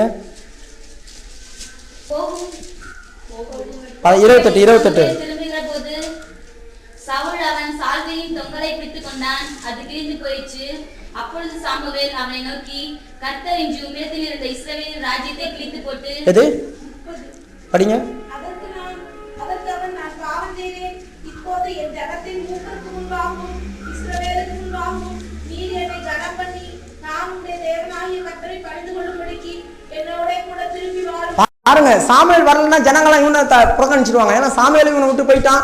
இப்போ சவுலுக்கு கதி கிடையாது, அவ்வளவுதான், சவுலை பின்பற்றனா முடிஞ்சிச்சு கதைன்னு. அவன் பாருங்க, அவனை தன்னை தாழ்த்த முடிஞ்சா பார்த்தீங்களா, சவுலுக்கு தன்னை தாழ்த்த முடியல, அதனால தான் அவன் சாகும்போது இழுத்துட்டு கிடந்தான். இன்னைக்கு எத்தனையோ காரியங்களை போய் ஜனங்களுக்கு முன்னால சொல்றோம், இப்படி செய்யக்கூடாதுங்க, அப்படி செய்யக்கூடாதுங்க, இப்படி இருக்கணுங்க, அப்படி இருக்கணும்னு சொன்னா அவங்க தன்னை தாழ்த்தவே மாட்டாங்க, அவங்க மிஞ்சி தான் போவாங்க. நாங்க வந்து அப்படிலாம் ஒன்றும் இல்லைங்க, அதெல்லாம் ஒன்றும் இல்லை, அப்படி இல்லை, நீங்க வந்து ஏங்க நாங்கள் நல்லா தான் இருக்கிறோம் அப்படின்னு சொல்லுவோம். இவன் சொல்ற பாருங்க, இஸ்ரவேலுக்கு முன்பாக மூப்பருக்கு முன்பாக என்ன செய்யாது, நீ என் கூட நீ வா, அவங்க என்ன ஒரு மாதிரி நினைச்சுப்பாங்க, அதனால பலி செலுத்தும் போது என் கூட வா, அப்பதான் என்ன அவங்க கனம் பண்ணுவாங்க, என்ன மதிப்பாங்க அப்படி சொல்றாங்க. இன்னைக்கு ஜனங்களுக்குள்ள தாழ்மை இல்லை. யாராவது எதனா பேசிட்டாங்கன்னா என்ன பேசிட்டாங்க என்னத்தான் சொன்னாங்க அப்படி சொல்லுவாங்க. ஜனங்களுக்கு முன்னால் அவங்கள கண்டிக்க கூடாது, ஜனங்களுக்கு முன்பாக அவங்கள திட்டிடக்கூடாது. ஏன் எனக்கு ஜனங்க முன்னால கேவலப்படுத்துறீங்க அப்படிலாம் சொல்லுவாங்க. நீ எவ்வளவு கேவலப்பட்டாலும் பரவாயில்ல, ஆண்டுடைய சமூகத்துல நீ கேவலப்பட்டினால் பரலோகத்துல நீ பாக்கியவான். கர்த்தர் உன்னை ஆசீர்வதிப்பார், கர்த்தர் உன்னை குறித்து புகழ்ந்து பேசுவார். உன்னை இங்க யாருமே திட்டக்கூடாது, உன்னை யாருமே பேசக்கூடாது. உன்னை திட்டியாச்சுன்னா 4 வாரத்தை கூட்டத்தை வரமாட்டேன், 5 வாரத்தை கூட்டத்தை வரமான்னு சொல்லிட்டு இருந்தீங்கன்னாக்கா பரலோகம் போக மாட்டேன், பாதாளத்துல நீ போயிடுவ. இங்க வேதனை பட முடியாது, அங்க நீ வேதனை பட வேண்டியதா இருக்கும். அவன் சாகும்போது வேதனைப்பட்டான். நம்முடைய ஜீவியத்துல என்ன ஆனாலும் பரிசுத்தவான்கள் என்னை கொட்டட்டும், என் தலைக்கு எண்ணெயா மாறும்னு சொல்லி உனக்கு அபிஷேகமும் எண்ணெயுமா மாறும். ஆகவே உன்னுடைய எந்த காரியமா இருந்தாலும் இந்த சபையில இந்த பூமியிலேயே உனக்கு எல்லாம் சரி கட்டப்படணும். நீ சாகும்போது வேதனைப்படக்கூடாது. இவன் சாகும்போது வேதனைப்பட்டுட்டே இருந்தான். வேதனை தாங்க முடியல, உயிர் போக மாட்டேங்குது, என்னை எதனா பண்ணு. அந்த அமலேக்கியனையே வந்து இவனை கொண்டு போட்டுட்டான். வேற யாரும் இல்லை பாருங்க. நான் அந்நிய ஜாதியான், நான் அமலேக்கியன், என்னை கூப்பிட்டு அவன் என்னை கொண்டு போட சொன்னான். அவன் கிட்ட போய் அவன் தலையை நான் வெட்டினேன் அப்படி சொல்றேன். நம்ம எதை விட்டுறோமோ, எதை செய்யாம இருக்கிறோமோ, எந்த காரியத்தை கர்த்தருடைய சமூகத்துல மீறுறோமோ அதே காரியம் நம்முடைய சாவு நேரத்துல வந்து நம்மளை பாதிச்சிடும். அதுலதான் நம்ம சாவோம். அவன் நேரம் நரகத்துக்கு தான் போகணும், வேற வழி இல்லை. ஆகவே அந்த மாதிரி ஒரு சூழ்நிலை என்ன செய்யக்கூடாது, நமக்கு வரக்கூடாது. இது ஒரு வேதனை. அடுத்தது வியாதி. வியாதி கூட மனுஷனுக்கு வேதனை தான். சங்கீதம் 38 6வது வசனம் படிங்க.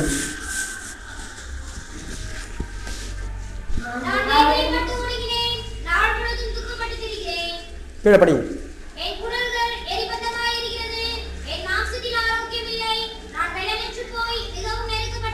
இந்த இடத்துல அவன் சொல்றான், என் சரீரத்தில் இருக்கிற வேதனை அவன் சொல்லிட்டே வரான். நான் வேதனைப்பட்டு நாள் முழுவதும் நொறுக்கப்படுகிறேன். இன்னைக்கு எத்தனையோ பேருக்கு பலவிதமான வியாதி வருது. அந்த வியாதியில அவங்க நொறுக்கப்படுறாங்க. குடல்லாம் எரிப்பந்தம் போல எரிதான் குடல்லாம். சில பேர் சொல்றாங்கல்ல, வயிற்று வலிக்குது, எரியுது. தாவி சொல்றான், குடல்லாம் எரிப்பந்தம் போல எரியுது. என் சரீரத்தில் ஆரோக்கியம் இல்லை, என் எலும்புகளுக்குள்ள சவிக்கியம் இல்லை. வியாதி உன்னை கொடூரத்தில் கொண்டு போய் விட்டுடும், பயங்கரமான கொடூரத்தில் வெண்டுவிடும். மத்தேயு 8வது அதிகாரம் 6வது வசனம் வாசிக்கும் போது அங்க ஒரு மனுஷன் சொல்றான், என் வேலைக்காரன் பயங்கரமா வேதனைப்படுறான், வியாதியில கொடிய வேதனைப்படுறான் அப்படி சொல்றான்.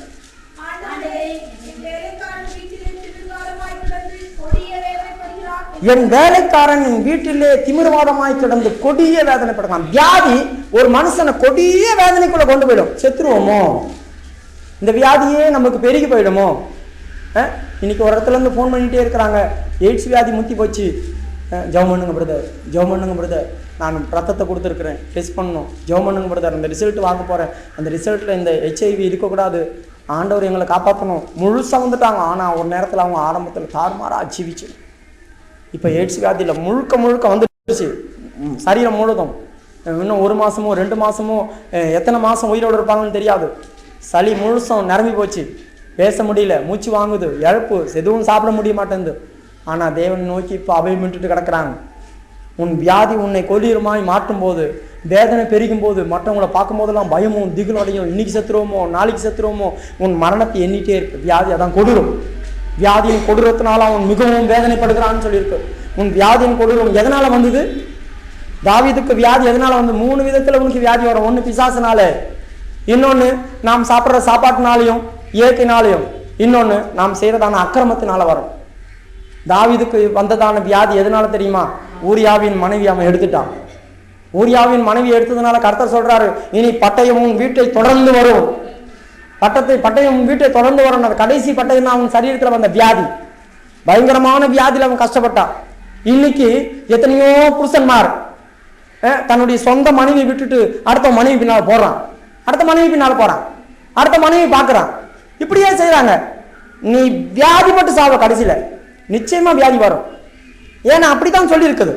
அவன் பண்ணதான காரியத்துக்காக அவன் வயது சென்ற நாட்கள் அவன் வியாதிப்பட்டு கொடூரமா இருந்தான். இன்னைக்கு எத்தனையோ ஒரு மனைவி பத்தல. இன்னைக்கு எத்தனையோ சபையில இருக்கிறாங்க பாருங்க ஜனங்க, ஒரு மனைவி இருக்கும், அது ஓடி போயிடும், அப்புறம் இன்னொரு மனைவி கல்யாணம் பண்ணி வைங்க, அப்புறம் இன்னொரு மனைவி வைங்க, இப்படி சொல்றாங்க. இந்த இடத்துல அப்படி நடக்கவே நடக்காது.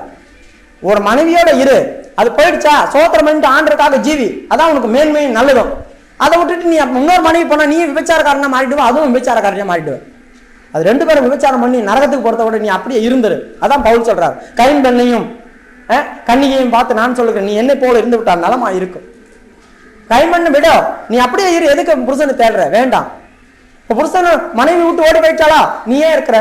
ஆனால் வெளிசபையில் சொல்ல உனக்கு ஒரு கல்யாணம் முடிஞ்சிச்சு, அவன் வேணாவா ரீஸ்டர் நீ மோசை சொல்லியிருக்காரு, தள்ளு சீட்டு கொடுத்து தள்ளுங்க, டைவர்ஸ் பண்ணுங்க, நான் இன்னொரு கல்யாணம் பண்ணி ரெடியா பொண்ணு இருக்குது, உங்களுக்கு இப்போ ரெடியா போகும், உங்க பொண்ணு சரியில்லையா, மனைவி சரியில்லையா, பிரச்சனையா இருக்கதா, தள்ளி சீக்கிரம் தள்ளி விடு, நான் ரெடியா மனைவி வச்சிருக்கேன் உனக்கு, அதையும் காட்டி விட்டுருவான். இந்த அந்த பொண்ணு தான் நல்லா இருக்க பாத்தீங்களான்னு. இந்த கெதியோன் ஒரு காரியத்தை செய்தான். அவன் ஒரு பெரிய ஏபத்தை பெருசா செய்து கொண்டு போய் மரத்துல மாட்டிட்டான். அவன் ஊர்லயே மாட்டினவன அந்த குடும்பத்துக்கு அது பெரிய கண்ணியா மாறிடுச்சு. ஏபோத்தை ஆசாரியம் தான் மாட்டிருக்கணும், அவங்ககிட்ட தான் போய் கேட்கணும். இவங்க போய் ஏபோத்து கிட்ட போய்ப்பாங்க, ஏபோத்தே நான் வந்து கல்யாணம் பண்ண போறேன், 2 பொண்ணு என் கண்ணு முன்னால தெரியுறாங்க, ஒருத்தர் கருப்பா நகை நிறைய போட்டிருக்காங்க, ஒருத்தங்க வெள்ளையா இருக்கிறாங்க நகையே இல்லை, நான் எந்த பொண்ணை கல்யாணம் பண்றதுக்கு? ஆண்டவர் 2 பொண்ணையும் கல்யாணம் பண்ற மாதிரி தான் சொல்றாரு. ஆண்டவர் அமைதியாக தான் 2 பொண்ணையும் கல்யாணம் பண்ற மாதிரி சொல்றாரு. எதுனா ஒண்ணு ஏபத்துக்கிட்ட போய் கேட்டு நிற்பானுங்க, கேட்டு இப்படியே பண்றாங்க. அவனுக்கு கண்ணியாய் மாறி போச்சு. அப்ப நமக்கு இருக்கிறது போகணும் இருந்தாக்கா நமக்கு பிரச்சனைகளோ வேதனைகளோ வரவே வராது. அதை விட்டுட்டு நாம் வேற ஒண்ணுல தாவணம் பண்ணதான் கஷ்டம். இன்னைக்கு வேதத்துல வாசிக்கிறோம், அவனவன் காலையில எழுந்துப்பானா ரோட்ல வந்து உட்காந்துருவானா. இன்னைக்கு டீ கடையில திண்ணையும் அது இதையும் போட்டு வச்சிருக்க காரணம் என்ன? ஒவ்வொரு தெருவிலையும் தின்னப்பட்டவங்க நேரம் நாம பேசணும், எவனா வேற ஒருத்தன் பொண்டாட்டி போனா அப்படின்னு பைபிள் அப்படி இருக்குல்ல. அந்த மனைவிகள் அப்படி போகும்போது வேற ஒருத்தன் மனைவி போகும்போது இவன் கடைப்பானா அப்படின்னு கடைப்பானா, நான் இங்க உட்காந்துக்கிறேன் என்ன பாரு அப்படி சொல்லி. இன்னைக்கு அதனால்தான் பாவத்துல வியாதி வர்ற காரணமே. இன்னைக்கு எத்தனையோ பேருக்கு எய்ட்ஸ் வியாதியில கஷ்டப்படுற காரணம் என்ன? இந்த மாதிரி காரணத்துல தான் வியாதி வருது. அதே போலதான் மனைவிகளும். நீ பிறர் முகம் பார்க்க கூடாதுன்னு வேதத்துல இருக்கு.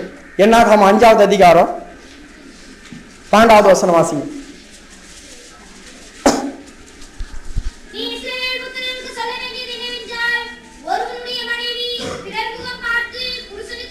நல்லா கவனிங்க.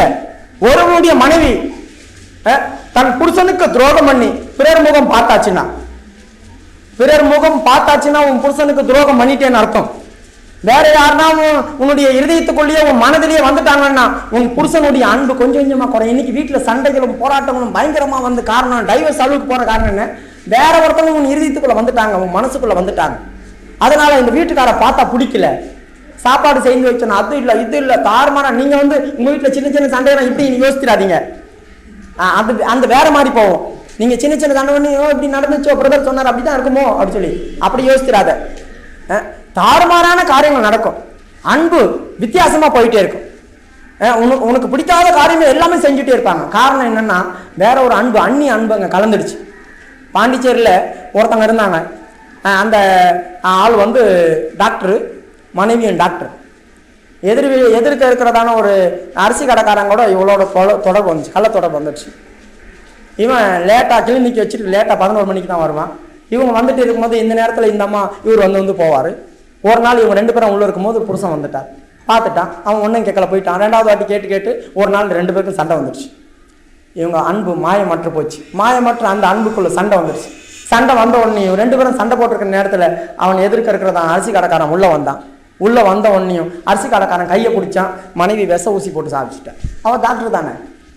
மாயமற்ற அன்பு உள்ளே வரும்போது புருஷனையே கொலை செய்யக்கூடியதான கொலைபாதகத்தின் ஆய்வு உள்ள வந்துடும். பத்தினியும் கொலை செய்வாள். தெரியுமா உங்களுக்கு? பத்தினியும் கொலை செய்வாள். கொண்டு வந்தால் தாய், கொண்டு வந்தால் தகப்பனா, கொண்டு வந்தாலும் கொண்டு வராவிட்டாலும் தாய். சீர் எதிர்பார்ப்பால் தமக்கை, தங்கை சீர் எதிர்பார்த்துட்டே இருப்பான். அண்ணன் இது கொடுக்கணும், அது கொடுக்கணும், இதை கொடுக்கணும், அதை கொடுக்கணும். உயிர் காப்பான் தோழன். பத்தினியும் கொலை செய்வான். கொலை செய்துருவான். பத்தினி கொலை செய்துட்டால அவனை விஷ ஊசி போட்டு கொண்டுட்டான். அந்த மாதிரி சில காரியங்கள் நடந்துடும். அப்போ புருஷனுடைய முகத்தை பார்க்கறதுக்கு பதிலாக பிறருடைய முகத்தை பார்த்துட்டு நான் உன் புருஷனுக்கு துரோகம் பண்ணிடுவேன். உண்மையான அன்பு அந்த இடத்துல இருக்காது. அதுக்கப்புறமா உண்மையான அன்பை என்ன செய்யக்கூடாது, செலுத்தவே முடியாது. அப்படித்தான் இந்த அநேக குடும்பங்களில் பிரச்சனைகளும் போராட்டங்களும் அதிகரிச்சுட்டே இருக்கு. ஆகவே இந்த மாதிரி ஒரு காரியம் வரும்போது தான் அவங்களுக்கு வியாதி கடைசி நாட்கள்ல உண்டாகுது. அவங்க எலும்புகளுக்குள்ள சவிக்கம் இல்லை. இன்னைக்கு உலகத்துல ஆண்டவர் சொன்னாரு, ஒண்ணு போதும், ஒன்னை வச்சு உண்மையாயிரு. ஈசாக்கை பார்த்து ஆண்டவர் சொன்னாரு, கர்த்தருக்கு பயபக்தி உள்ளவன். ஏன் அவன் ஒண்ணுக்கு மேல போகவே இல்லை. அதனால தான் அவன் விதைக்கும் போது 100 ஆசீர்வதித்தார். அவன் போற இடமெல்லாம் ஆசீர்வாதமா இருந்தா அவனுடைய சந்ததியிலிருந்து பெரிய காரியங்களை செய்தார் ஆண்டவர். அப்புறம் இஸ்ரவேல்ல எத்தனையோ பேர் 4, 5, 1000, 200, 300, 900 வச்சிருந்தாங்க. ஆனா ஈசாக்கு இதுல எவ்வளவு கண்ணியமா இருந்திருப்பான் பாருங்க.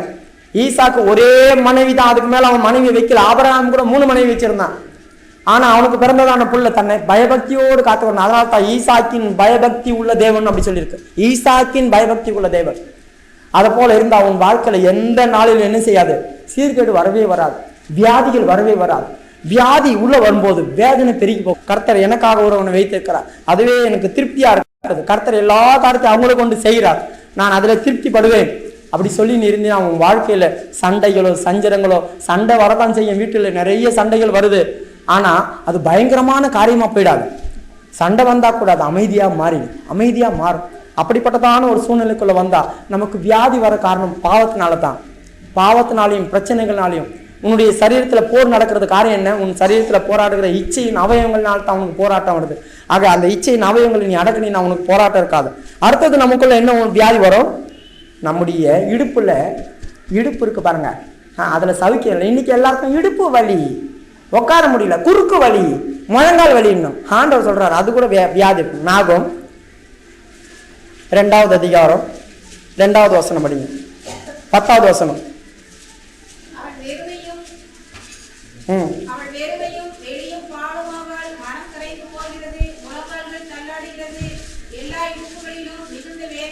எல்லா இடுப்புகளிலும் மிகுந்த வேதனை உண்டா?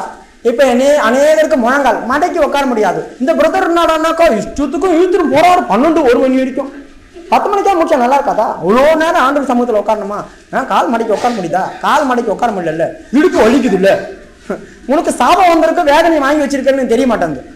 அவர் சொல்றாரு ஆண்டவர், எல்லாருடைய காலம் வலிக்குதான், எல்லாருடைய இடுப்புகளையும் வேதனை இருக்குதான்.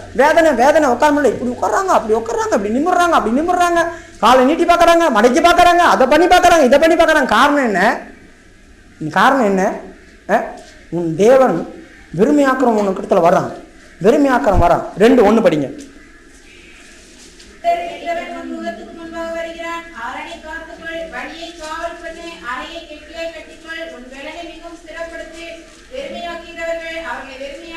போதும், வெறுமையாக்குகிறவர்கள் அவளை வெறுமையாக்கி, உனக்குள்ள இருக்கிற கிருபையை அவன் வெறுமையாக்குவான், உனக்குள்ள இருக்கிறதான அபிஷேகத்தை அவன் வெறுமையாக்குவான், உனக்குள்ள இருக்கிற கர்த்தருடைய வல்லமையை அவன் வெறுமையாக்குவான்.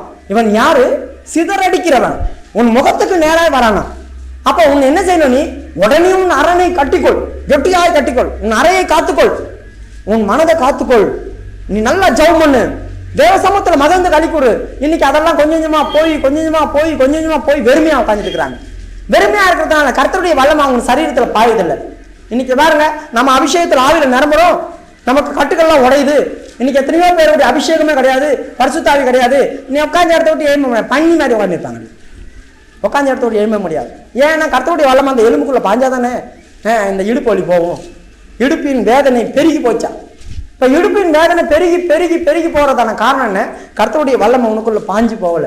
கர்த்தருடைய வல்லமை இல்லை, சிதறடிக்கிற உன் முகத்துக்கு நேராய் வருகிறான் உன்னை வெறுமையாக்கும்படியா. இப்ப வெறுமையாக்கும்படியா தான் வராம. இப்ப சாத்தான் உன்னை வெறுமையாக்க வரும்போது இது சாத்தானால் உண்டாகிற வியாதி. பாருங்க, சாத்தானால் உண்டாகிற வியாதி இது. அவங்க இடுப்பு வலி, முழங்கால் வலி, அது வலி. ஏன்னா இதெல்லாம் கொடுத்துட்டாங்கன்னா எங்க சர்ச்சைக்கு போய் உட்காருது அப்படி சொல்றாங்க. எங்க நடக்க முடியலையா அப்படின்றாங்க. நடக்க முடியல. ஆஸ்பத்திரிக்கு போனா இங்க இருந்து கேரளா வரைக்கும் போயிடுவோம். நாங்க அங்க போய் ட்ரீட்மெண்ட் எடுத்துட்டு வருவோம். இங்க இருந்து மெட்ராஸுக்கு போவோம், அங்க வரைக்கும் போக முடியுது. இங்க இருந்து பக்கத்துல வந்து கொஞ்ச நேரம் உட்காருங்கன்னா நடக்க முடியாது, உட்கார முடியாது அப்படி சொல்றாங்க. இங்க இருந்து போய் அவன் எதனா ஒரு டெஸ்ட் எடுத்தான்னாக்கா அது ரிசல்ட்டுக்கு 2 மணி நேரம் உட்காந்துருப்பாங்க சேர்ல. ரிசல்ட் ஓட்டும் 2 மணி நேரம் ஆனா கூட பரவாயில்ல, டாக்டர் வந்து சொன்ன பிறகு தான் எனக்கு ஐயோ உயிரே வரும், என்ன சொல்ல போறாரோ எது சொல்ல போறாரோன்றாங்க. இங்க வந்து கொஞ்ச நேரம் இருங்க, ஆண்டர் உங்ககிட்ட பேசுனா அது நடக்குதுன்னுவாங்க. அது நடக்குது. அப்ப இங்க உட்கார முடியல, உனக்கு இடுப்பு வலியும் வரும், முழங்கால் வலியும் வரும். ஏன்னா கர்த்த வெறுமையாக்குறோம், வெறுமையாக்குறோம் வருகிறான் உன்னிடத்துல. வெறுமையாக்குறோம் வர்றதுனால உன் ஜீவியத்துல எல்லாமே நடக்கத்தான் செய்யும். இது சாத்தானால் உண்டாகிறதான வியாதி. இன்னைக்கு உலகத்துல பாதி பேருக்கு கால் வலி, முழங்கால் வலி, இடுப்பு வலி. நீங்க கேள்வி பாருங்க, உங்ககிட்ட யாருன்னா எப்படி இருக்கீங்க, முழங்கால் வலிக்குதுங்க, இடுப்பு வலிக்குதுங்க, அதுக்கு மேல ஒன்றும் செய்யாது. அது ரெண்டுத்தையும் அவன் அட்டாக் பண்ணிட்டான்னாக்கா நீ நடக்க மாட்டல, நீ தேவ சமூகத்துக்கு வர மாட்ட, நீ முழங்கால் போட முடியாது. இது ரெண்டுத்தையும் அவன் அட்டாக் பண்ணிட்டு போயிடுவான் அவன் மாட்டுன்னு. நீ அந்த அட்டாக்லயே தான் இருக்கணும். அதுலயே இந்த சின்ன பசங்க அட்டாக் அப்படி சொன்னாக்கா அப்படியே நிற்பாங்க. மெட்ராஸ்ல போடுவாங்க பாருங்க, அப்படி கையில போட்டுக்கிட்டு அட்டாக் அப்படி சொன்னாக்கா அப்படியே நிற்பாங்க. அந்த மாதிரி அவன் அட்டாக் பண்ணிட்டு போயிட்டான். இவங்க அப்படியே உட்காந்துக்கிறாங்க, எழுந்துக்க முடியல, நடக்க முடியல. பிசாசினால் வர்ற வியாதி, அதனால இவங்களுக்கு வேதனை, பயங்கரமான வேதனை உண்டாகுது. அந்த வேதனை என்ன செய்யக்கூடாது, நமக்கு வரப்படாது. அந்த வேதனையிலிருந்து கூட நம்ம என்ன செய்யணும், விடுதலையாக்கப்படணும். வியாதிகள், பாவம், அந்த காரியம், இந்த காரியம், பொல்லாத காரியங்கள், இதனால நமக்கு வியாதி வருது. பிசாசினால வியாதி வருது, போஜனத்தினால கூட வியாதி வரும். ஒரு வேளை சாப்பிட்றவன் யோகியா, 2 வேளை சாப்பிட்றவன் போகி, 3 வேளை சாப்பிட்றவன் ரோகி, 4 வேளை சாப்பிட்றவன் துரோகி, 1 வேளை சாப்பிட்றவன் யோகியா. அவனுக்கு எல்லா காரியமும் ஒர்க் ஆகும். 1 வேளை சாப்பிட்டு தன்னை சரீரத்தை காத்துக்கொள்வான். 2 வேளை சாப்பிட்றவன் போகி, போஜன பிரியனா.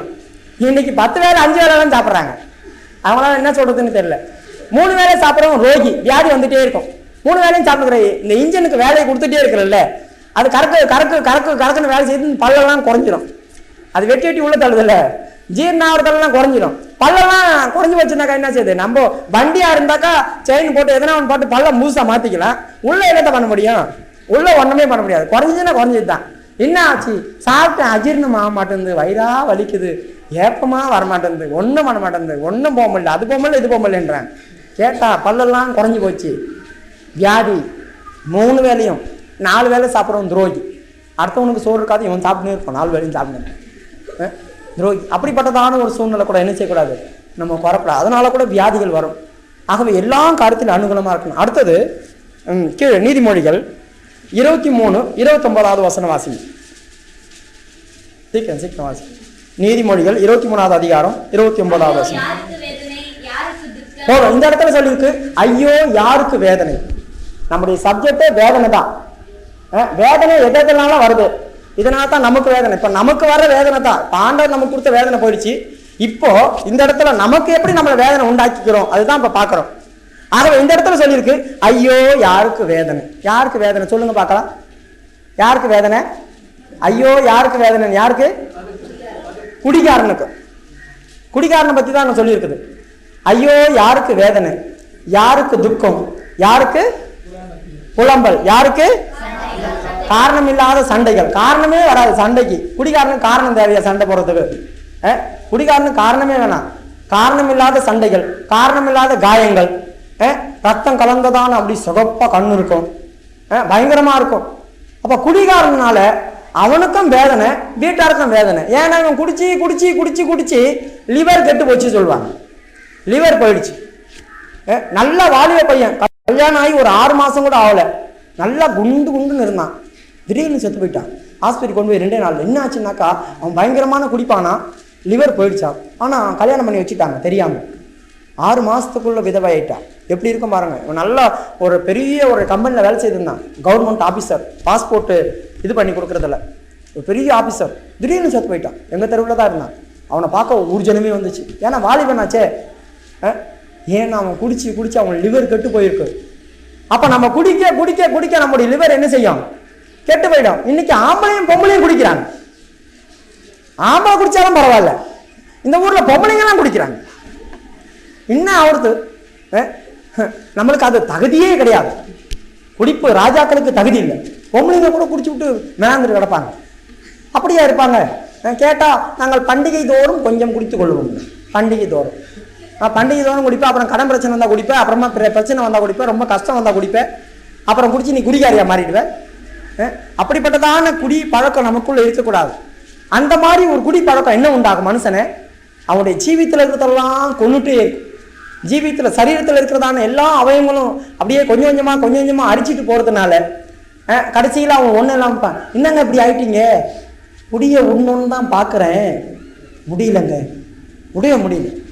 இவன் குடிச்சு குடிச்சு தான் விட முடியாது, குடியை விட முடியாது. அப்போ குடி என்ன செய்யும், அவனை வேதனை உண்டாக்கும். தார்மாரா இப்போ குடிச்சிட்டு போனோமா, யாருக்கு காரணம் இல்லாத காயங்கள், யாருன்னா அடிச்சு காயம் பண்ணாங்களா? அடிச்சே காயம் பண்ணல. இவர் குடிச்சிட்டு தள்ளாடி தள்ளாடி தள்ளாடி போய் செவுத்துல ஒரு முட்டு முட்டுவார், இங்கே கொஞ்சம் பேந்துக்கும். அங்கேருந்து இப்படி தள்ளாடி இப்படி போய் ஒரு முட்டு முட்டார், இங்கே கொஞ்சம் பேந்துக்கும். அப்புறம் கீழே ஒரு முட்டி பேந்துக்கும். அப்புறம் எங்கன்னா விழுந்துக்கு வந்து எழுந்த பேர் தான் தெரியும், அப்பா இங்கே எரியுது, இங்கே எரியுது, இங்கே எரியுது, இங்கே எரியுதுன்னு இருப்பாங்க. காரணமில்லாத வேதனை, காரணமில்லாத காயங்கள் யாருக்கு தான்? குடிகாரனுக்கு தான். நீ ஏன் உன் சரீரத்தை அழிச்சிக்கிற?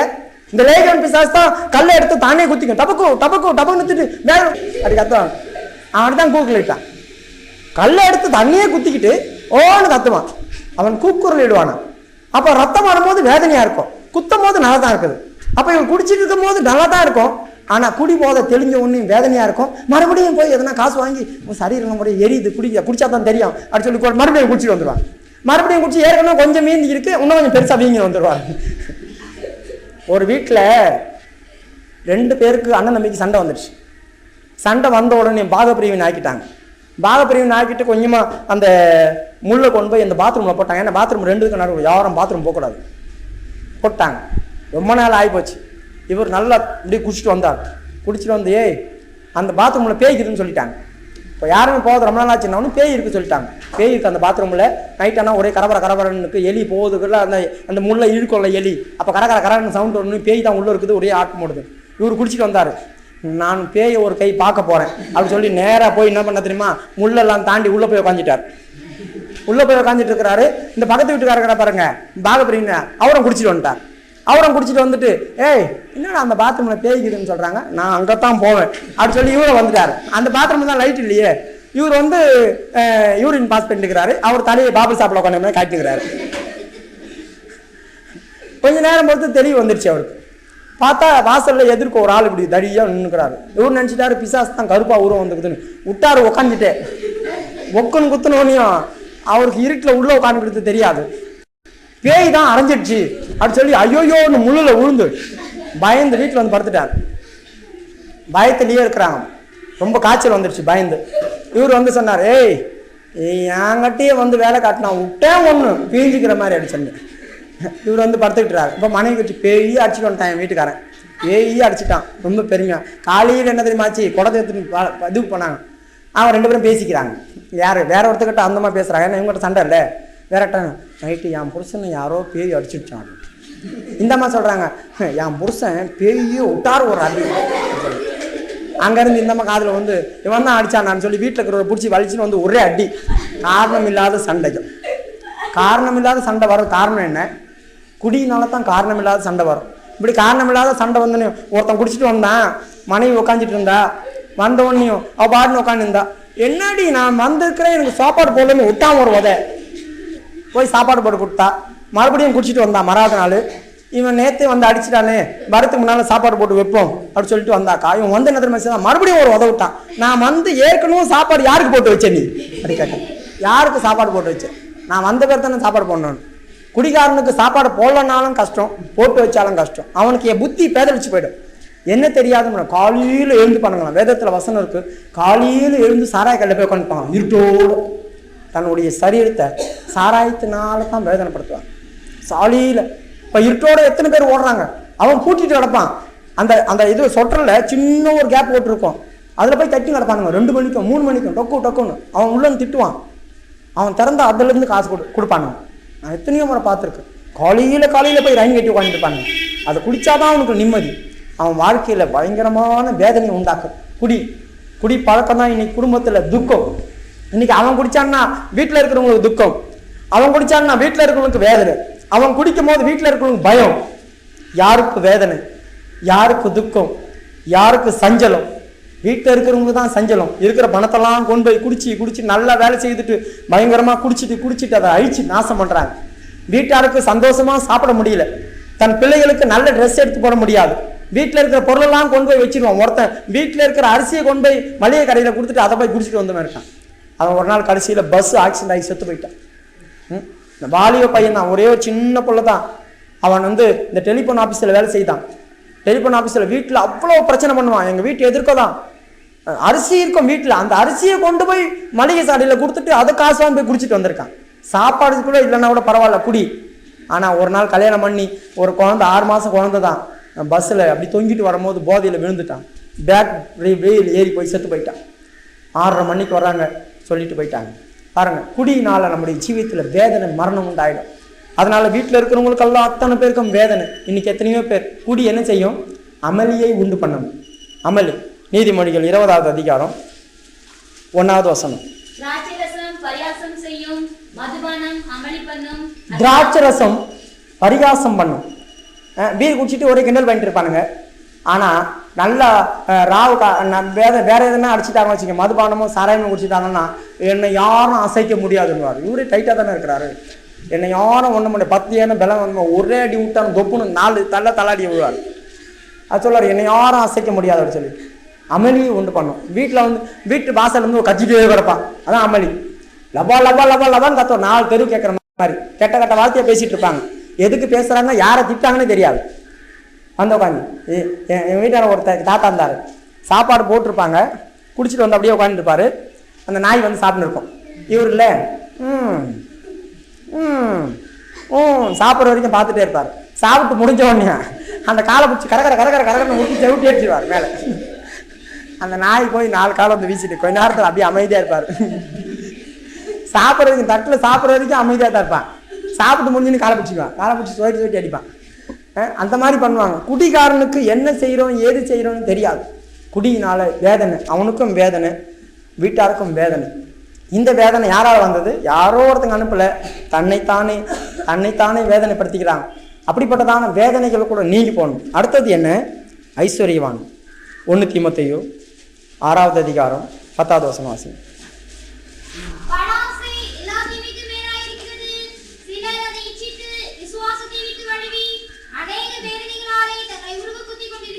இன்னும் 2 பாயிண்ட் தான். கொஞ்சம் நீங்கள் காத்திருந்தீங்கன்னா நான் அதை சொல்லி முடிச்சிருவேன். ஏன்னா இதை விட்டுட்டோம்னா அப்புறம் அது அந்த அடுத்த வேதனை என்னன்னு தெரியாத போயிடும். இன்னைக்கு அந்த வேதனை கூட உங்களை விட்டு மாறிடும். பண ஆசை எல்லா தீமைக்கும் வேதனையாக இருக்குது. அப்போ அந்த வேதனையாக இருக்குது, அது வேறாக இருக்குது. அதை சிலர் இச்சித்து தங்களை அநேக காரியங்களால் குத்தி கொள்றாங்க. அப்போ பண ஆசை தான் இந்த நாட்களில் தேவ சமூகத்தை நம்மளை அற்றுப்போக பண்ணும். பண ஆசை தான் இந்த நாட்களில் தேவ சமூகத்தில் வராதபடி தடுத்து நிற்கும். ஏன்னா பண ஆசை தேவனுடைய சமூகம் வரும்போது அங்கே ஓடி இங்கே ஓடி வேலை செய்து எப்படியாவது முன்னேறி போனோம்னா பண ஆசை என்ன தெரியுமா செய்யும்? ஐஸ்வர்யவான் ஆக்கினிக்கு தப்பான்னு சொல்லியிருக்கு. ஆக்கினிக்கு தப்ப முடியாது. நீ பணத்தை சம்பாரிச்சு ஆக்கினிக்குள்ள, அதாவது ஐஸ்வர்யன் ஆகணும்னு நினைச்சோம்னா நிச்சயமா ஆக்கினிக்கு தப்ப மாட்டோம். நீதிமொழிகள் 28வது அதிகாரம் 20வது வசனம் படிக்கும்.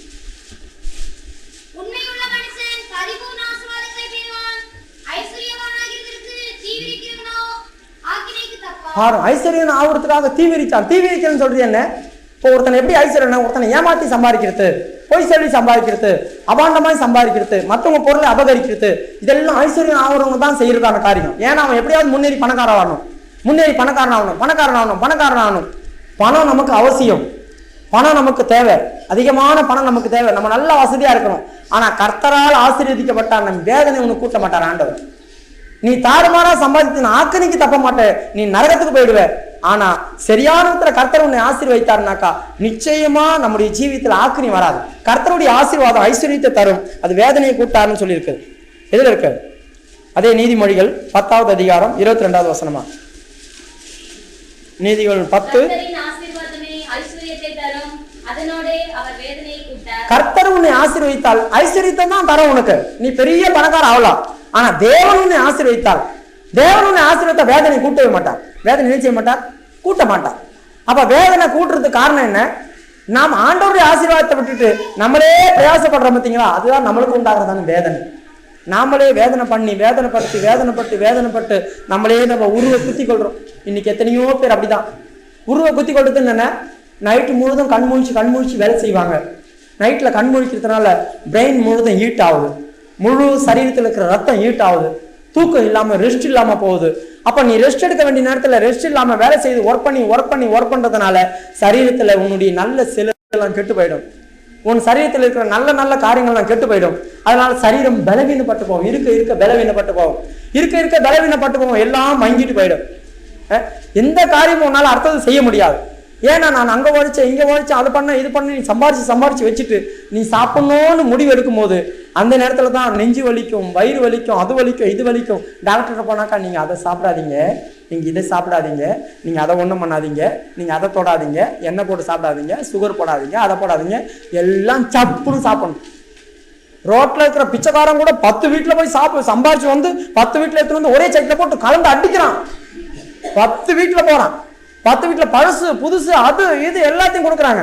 வாரில் வந்து ஒரே சட்டியில போட்டு கலந்து அடிக்கிறான், சமாதானமா தூங்குறான். அவன்கிட்ட போய் நீ அதை சாப்பிடாது இந்த போய வேலையை பார்த்துருங்க. ஆனா நம்ம என்ன செய்வோம், இது சாப்பிடக்கூடாது, நேற்று பொருள் இது சாப்பிடக்கூடாது, இது எண்ணெய் போட்ட பொருள் சாப்பிடக்கூடாது, அது செய்யக்கூடாது, இது சாப்பிட, அப்படி பார்த்து சாப்பிட்றோம், வியாதி வந்துட்டே இருக்கு. ஆகவே இந்த பண ஆசை நம்முடைய ஜீவியத்துல எல்லாம் நமக்கு கிடைச்சா கூட அதை அனுபவிக்க முடியாம போயிடும். இன்னைக்கு எத்தனையோ பேர் தான் பெரிய பணக்கார வீட்டுல போய் பாருங்க, எதையும் அனுபவிக்க மாட்டாங்க, எதுவும் சாப்பிடக்கூடாது, கொலஸ்ட்ரால் வரும், அது வரும், இந்த வால் வரும், அந்த கால் வரும், இந்த கால் வரும்னு சொல்லிட்டே இருப்பாங்க. அப்படியே சொல்லி அவங்களுடைய ஜீவியத்துல தன்னை அழிச்சுக்கிட்டாங்க. பண ஆசை. தேவன் உன்னை ஆசீர்வதித்தார்னா எதுவுமே உனக்கு குறைபடாது, வேதனை கூட்ட மாட்டார். சகலமும் நீ சாப்பிட்டுட்டே இருக்கலாம், சகலத்தையும் நீ அனுபவிக்கலாம், சகல காரியமும் அனுகூலமா இருக்கும். ஆகவே கர்த்தருடைய ஆசீர்வாதம் தான் பெருசு. நம் பணத்துக்கு பின்னால போகவே கூடாது, ஒரு நாள் நாம் போகக்கூடாது. பணம் நம்ம பின்னால தானா வரும். நீ ஆண்டவரை தேடு, முதலாவது தேவனுடைய ராஜ்யத்தையும் அது நீதியும் தேடுங்கள், பின்பு எல்லாம் கூட கொடுக்கப்படும். நாம் என்னைக்கு ஆண்டவரை தேடுறோமோ அப்ப நிச்சயமா நம்ம கூட அதெல்லாம் வரும், நிச்சயமா வரும். நாம் ஒருபோதும் அதை நம்ம விட்டு போகாது. இப்போ முதலாவது தேவனுக்கு முக்கியத்துவம் கொடுங்க, தேவனை தேடுங்க, இதெல்லாம் நீங்க ஆசீர்வதிக்கப்படுவீங்க. வேதனை உங்களுக்கு என்ன செய்யாது, வரவே வராது. அடுத்தது வேதனை எங்க தெரியுமா வரும்? இந்த பூமியில இல்ல, நரகத்துல வரும். யாரு? இந்த ஐஸ்வர்யத்தின் முன்னால ஓடின ஒரு ஐஸ்வர்யான் தான். லூக்கா 16வது அதிகாரம் 23வது வசனம். லூக்கா 16:23.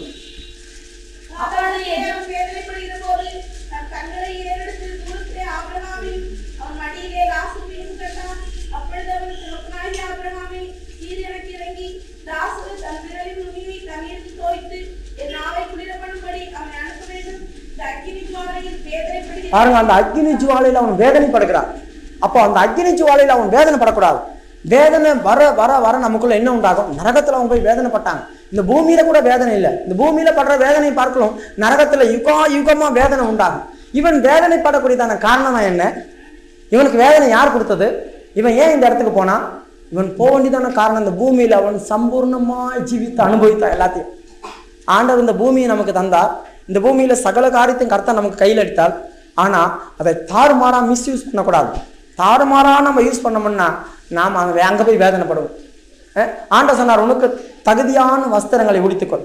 நமக்கு ஆண்டவர் எவ்வளோ காரியத்தை சொல்லி கொடுத்துருக்கிறார்.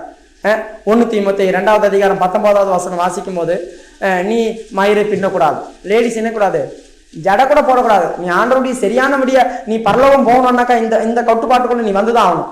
மயிரை பின்னுகளாலும் முத்துக்களினாலும் விலை உயர்ந்ததான வஸ்திரங்களினாலும் நகையினாலும் உன்னை அலங்காரமாய் வைத்துக் கொள்ளாமல் உனக்குள்ள இருக்கிறதான சாந்தம் அமைதலும் உனக்கு விலை ஏற்பட்டது.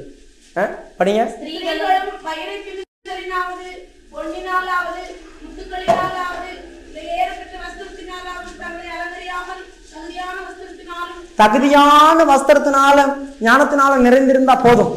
இன்னைக்கு நம்ம எங்கன்னா போனோம்னா எங்க 70,000 ரூபா புடவை இருக்குதா பார்ப்போம், 50,000 ரூபா புடவை இருக்குதா பார்ப்போம், 60,000 ரூபா புடவை இருக்கா பார்ப்போம், 1 லட்ச ரூபா புடவை இருக்கா பார்ப்போம். கட்டின்னு போயிட்டு அப்படி பண்ணிருப்பாங்க. பாருங்க நீங்க போயிட்டு அவன் பார்க்கலாம் கூட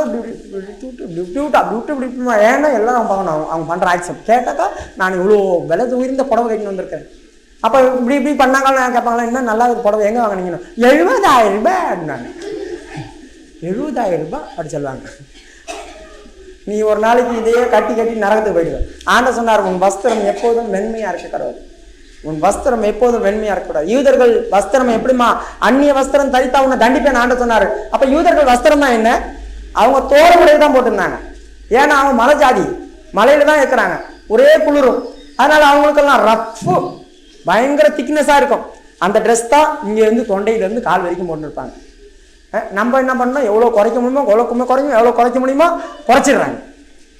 அதனால தான் இன்னைக்கு வேதனை உனக்குள்ள வருது. இன்னைக்கு இருக்கிறதான ஜனங்கள் ஆடம்பரம் ஆடம்பரம் ஆடம்பரம் ஆடம்பரம் பண்றதுனால தான் நரகத்துக்கு போறாங்க. பாருங்க, அவங்களால இருக்கவே முடியல, ஆடம்பரம் பண்ணாம இருக்க முடியல. எங்கன்னா வெளியே போயாச்சுன்னாக்கா வீட்டுல இருக்கிற அத்தனையும் மாறி போட்டுக்கிறாங்க. ரோட்டில் போகும்போது அவங்க வந்து செயினை வரைக்கிறாங்க, ரொம்ப நிறைய போட்டுக்கிறாங்க. எதுக்கு நிறைய போட்டுக்கிறீங்க, கொடுங்க அப்படி சொல்லி. திருநெல்வேலியில 2 பாட்டிங்க என்ன மாதிரி செய்தாங்க, போய் வயலில் அறுத்துட்டு இருந்தாங்க காலையில. திருநெல்வேலி பக்கம் போயிருக்கீங்களா, இவ்வளோ பெருசா தொங்கிட்டு இருக்கோம், பெருசா தொங்கிட்டு இருக்கோம்.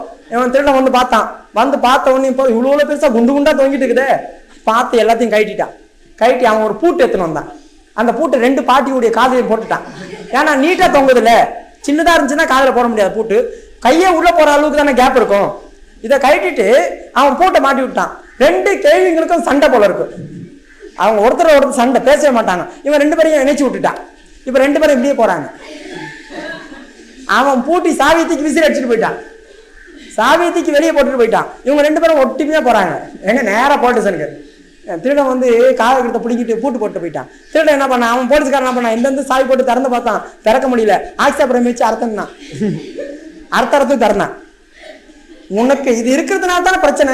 ஆண்டவர் அதான் முன்னே சொன்னாரு, உனக்கு பிரச்சனையும் வேதனையும் வரும். அதனால ஏன் இவ்வளோ தகுதியான வஸ்திரம் போட்டாக்கா பாவம், அவங்களே பாவம் எப்படி இருக்காங்க, அவங்க கிட்ட என்ன இருக்க போகுது, வந்துட்டான். நம்ம கிட்ட கூட வரமாட்டான், நம்மளை பார்த்தா பண்ணாத மாதிரி போறாங்க, அவங்க கிட்ட என்ன இருக்க போகுது. ஆனா நிறைய போய் ஒண்ணுமே வீட்டில் ஒண்ணு இல்லைனாலும் அதே இதையும் வாங்கி போட்டு விளையாடுறதாலும் ஒரு பேக் ஒன்று மாட்டி பண்ணாக்க பேக்கில் நிறைய இருக்கும். பெரிய பணக்காரங்க போல வந்து பேக் அப்படின்னு ஓடிடுவான், அதை பிடிச்சி எடுத்துட்டு போவான். உனக்கு வேதனையை நீயே உண்டாக்கிக்கிற, வேற யாரும் இல்லை. அந்த வேதனை நிமித்தம் தான் அவன் பாதாளத்துக்கு போனான். ரத்தாம்பரம் உடுத்தினானா, சம்பூர்ணமாய் அனுபவித்தானா, ஆடம்பரமா இருந்தான். இன்னைக்கு பாருங்க, ஸ்டைல் பண்றாங்க பண்ணிட்டே இருப்பாங்க. போய் கண்ணாடியில் பார்ப்பாங்க, அப்படி பண்ணுவாங்க, இப்படி வருவாங்க, என்ன பார்த்தீங்களா, 2வது இப்படி வருவாங்க, போவாங்க இப்ப மூஞ்சி கொடுப்போம். உங்களுக்கு தெரியுமா, கண்ணாடி பேசும் உங்ககிட்ட, கண்ணாடி உங்ககிட்ட பேசும். நீ கண்ணாடி போய் பாரு, கண்ணாடி போய் பார்த்தீங்கன்னா அந்த கண்ணாடி சொல்லும், இங்க அழுக்காகுது என் தொடி, ஒன்னையும் தொடைப்பார். 2வது போயிட்டு சந்தேகம் வந்துடும், மறுபடியும் வந்து நீ பார்ப்பார், அது தொடைப்பார். ஏன்னா கண்ணாடி உங்கள்கிட்ட பேசுது. அந்த கண்ணாடி சொல்ல, இங்க அழுக்குது, இங்க தொடி சொல்லும். அது தொடச்சிட்டே இருப்பார் இவரு. அங்க கொஞ்சம் சரியில்லை, இங்க கொஞ்சம் அழகு இல்லை, நீ கொஞ்சம் பவுடர் எடுத்து பூசு, இங்க கொஞ்சம் போட்டு வை, இந்த இடத்துல வை, அந்த இடத்துல வை, அது சொல்லுது. கண்ணாடி உங்கள்கிட்ட பேசுது. வேத வசனம் கூட கண்ணாடி தான். வேத வசனம் ஒரு கண்ணாடி, அதுல உனக்கு போதிக்கும். அது உனக்கு போதிக்குமா? உலகத்துல பெரிய பெரிய கண்ணாடி வச்சுட்டு பார்த்துட்டு கண்ணாடியை 10 முறை பாக்குற அப்படி சொன்னாக்கா உனக்குள்ள ஏதோ ஒரு அசுத்தாய் உள்ள வந்து புடுதுன்னு அர்த்தம். கண்ணாடியை திரும்பி பார்த்தீங்கன்னா உனக்குள்ள ஏதோ ஒரு அசுத்தாய் வந்து உள்ள பூந்துருச்சு. அப்ப ஒன்னு ஸ்டைல் பண்ண சொல்லும். ஞானமாய் நீ மாறுறதுனால என்ன உண்டாகுது, தன்னை மினுக்கிறவங்களுக்கு என்ன விதமா உண்டாகும், படிப்பே வராது. எசேக்கியேல் 28வது அதிகாரம் 17வது வசனம். உன் அழகினால் உன் இருதயம் மேட்டிமையாயிற்று, உன் மினுக்கினால் உன் ஞானத்தை நீ கெடுத்தாய். இன்னைக்கு எத்தனை பேர் படிக்கிறாங்க, என்னன்னாக்கா எனக்கு படிப்பே வரல, விழுந்து வந்து படிக்கிறேன், கண்முழிச்சு படிக்கிறேன், அதை பண்றேன், இதை பண்றேன். நீ மினுக்கு உனக்கு என்ன படிப்பு வரும்? தன் மினுக்கினால் உன் ஞானத்தை கெடுத்து கொண்டாங்க. இன்னைக்கு எத்தனையோ பேர் வெளியே போக பாருங்க, அப்படி பயங்கரமா போறாங்க. எதுக்கு போறாங்கன்னு தெரியல. வேசித்தனத்தின் ஆவி உள்ள வந்துடும். ஏன்னா தன்னை பார்க்கணும். இன்னைக்கு புருஷன் இல்லைன்னா கூட தன்னை அலங்கரிச்சுக்கிறாங்க. காரணம் என்ன? அவங்கள பார்க்கணும். உத்தம விதவைகள்னு வேதத்துல இருக்கு. நீ உத்தம விதவையா தான் இருக்கணும். புருஷன் செத்தாச்சுன்னா அத்தோட நீ உத்தம உதவியா தான் இருக்கணும். அதை விட்டு நீ வெளியே போகும்போது இப்பதான் எனக்கு புதுசா கல்யாணமே ஆகல, இப்பதான் புதுசா இருக்கிற மாதிரி பண்ணக்கூடாது. அப்படி இருந்தீங்கன்னா நீ நரகத்துக்கு போயிடுவ. உன் வேதனை பெரிதா இருக்கும். அந்த மாதிரி ஒரு வேதனை வரவே கூடாது உன் வாழ்க்கையில.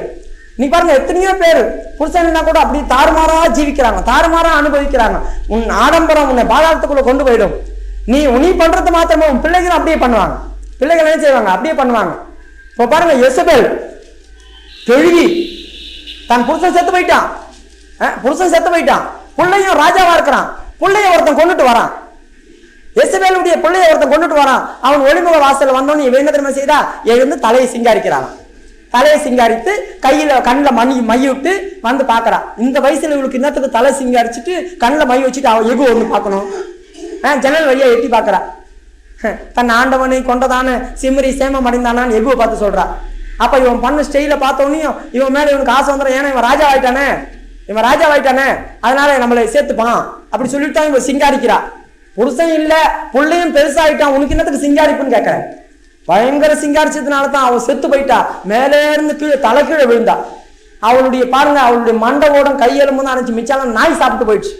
இன்னைக்கு எத்தனையோ பேர் பின்மாற்றம் சாப்பிட்டுட்டே போகுது. இன்னைக்கு தங்களை அலங்கரிச்சு உத்தம விதவைகளா இருக்க மாட்டாங்க. புருஷன் இருக்கும் போதே ஓடுறீங்க. புருஷன் செத்து நீ இருப்பியா? புருஷன் இருக்கும் போதே ஓடுற ஆளு புருஷன் செத்த பேர் ஒழுங்கா இருப்பாங்களா? இருக்கவே மாட்டாங்க. இன்னைக்கு எத்தனையோ பேர் புருஷனுக்கு துரோகம் பண்றாங்க. நீதிமொழிகள் 12வது அதிகாரம் 6வது வசனத்துல வாசிக்கும் போது, குணசாலியான ஸ்திரீ தன் புருஷனுக்கு கிரீடமா இருக்கிறாளாம். எலும்புரிக்கு பண்றவளோ, லட்சை உண்டு பண்ணுகிறவளோ எலும்புரிக்கு நோயா இருக்கிறாளாம். குணசாலியான ஸ்திரீ தன் புருஷனுக்கு கிரீடமா இருக்கிறாள், லட்சை உண்டு பண்ணுகிறவளோ அவனுக்கு எலும்புரிக்கியா இருக்கிறாள். பாருங்க, லட்சை உண்டு பண்ணுகிறவள் எலும்புரிக்கு. லட்சை உண்டு பண்ணுகிறவன்னு சொன்னா என்ன? தன்னையே அலங்கரிச்சு இவன் கொண்டு வருவான். இவர் எவ்வளவு கஷ்டப்பட்டு வேதனைப்பட்டு அங்க சம்பாரிச்சு இங்க சம்பாரிச்சு ஒரு 200 ரூபாய் கொண்டு வந்து கொடுத்தாக்கா இந்த மாதிரி 400 ரூபாய்க்கு செலவு வைப்பாங்க. 400 ரூபாய் செலவு வைப்பாங்க. அப்ப வீட்டுல ஃப்ரெண்டு காப்பா, என்னடா வீட்டுக்கு போலியா? ஏன்டா அதை கேட்கற? இங்க இருந்தாலும் நிம்மதியா இருக்கு, வீட்டுக்கு எதுக்கு போகணும்? அவ பண்ற கூத்துக்கு அங்க போன பிரச்சனை. அப்படிதான் இன்னைக்கு நிறைய வீட்டுக்காரங்க வீட்டுக்குள்ளே வரமாட்டாங்க. சரியா? நீ 100 ரூபாய் உனக்கு கொண்டு வந்து கொடுத்தாங்களா, 25 ரூபாய் செலவு பண்ணிட்டு 75 ரூபாய் நீ மிச்சம் வச்சு பாரு. நீ புருஷனுக்கு கிரீடமா தான் இருப்ப. இனி 1000 ரூபாய் கொண்டு வந்தா 10,000 ரூபாய்க்கு செலவு வைக்க கூடாது. 1000 ரூபாய் கொண்டு போயிட்டு அந்த இன்ஸ்டால்மெண்ட் கடையில கொடுத்து 40,000 புடவை வாங்கி வந்துருவாங்க. 40,000 புடவை வந்து புடவையே கீஞ்சிரும்.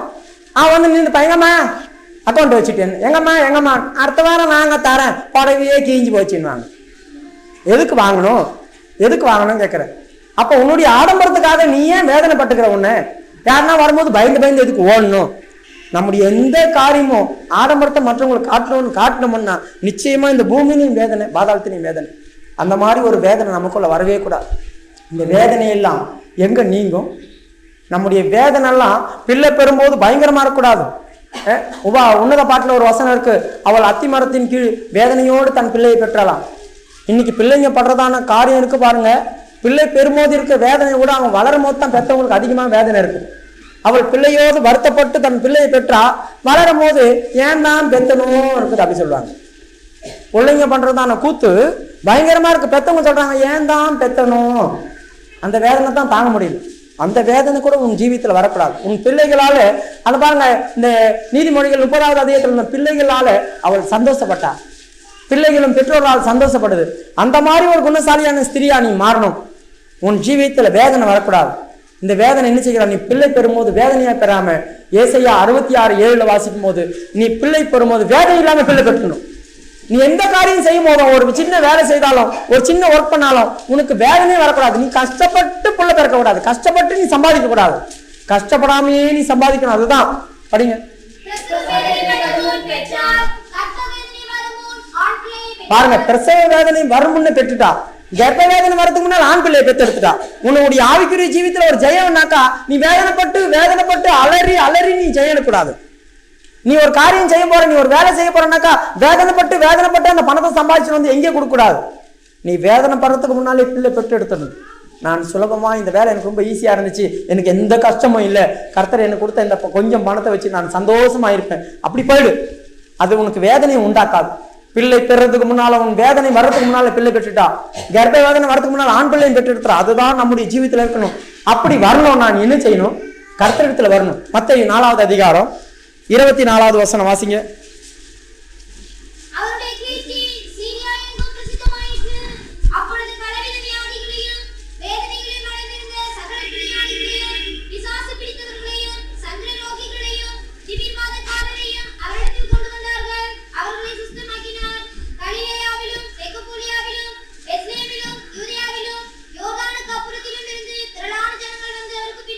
போதும். இந்த இடத்துல ஆண்டவர் எல்லா வியாதிஸ்தருக்கும் எல்லா பிரச்சனை உள்ளவருக்கும் ஒரே ஒரு பரிகாரம் இயேசு கிறிஸ்து தான்.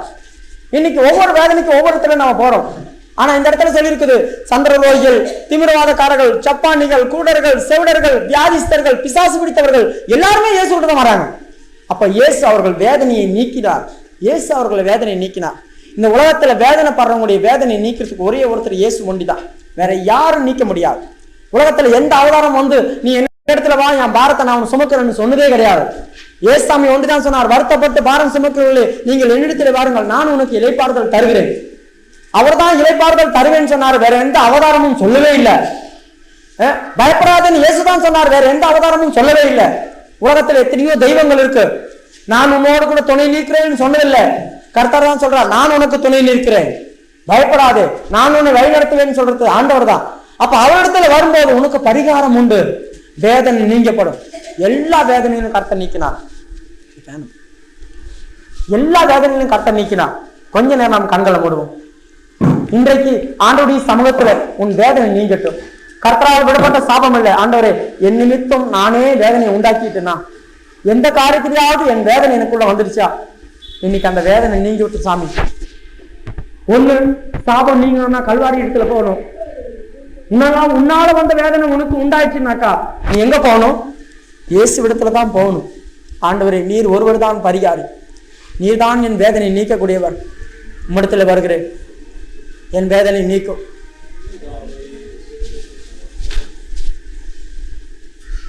ஆமென். ஆண்டவரே இயேசுப்பா,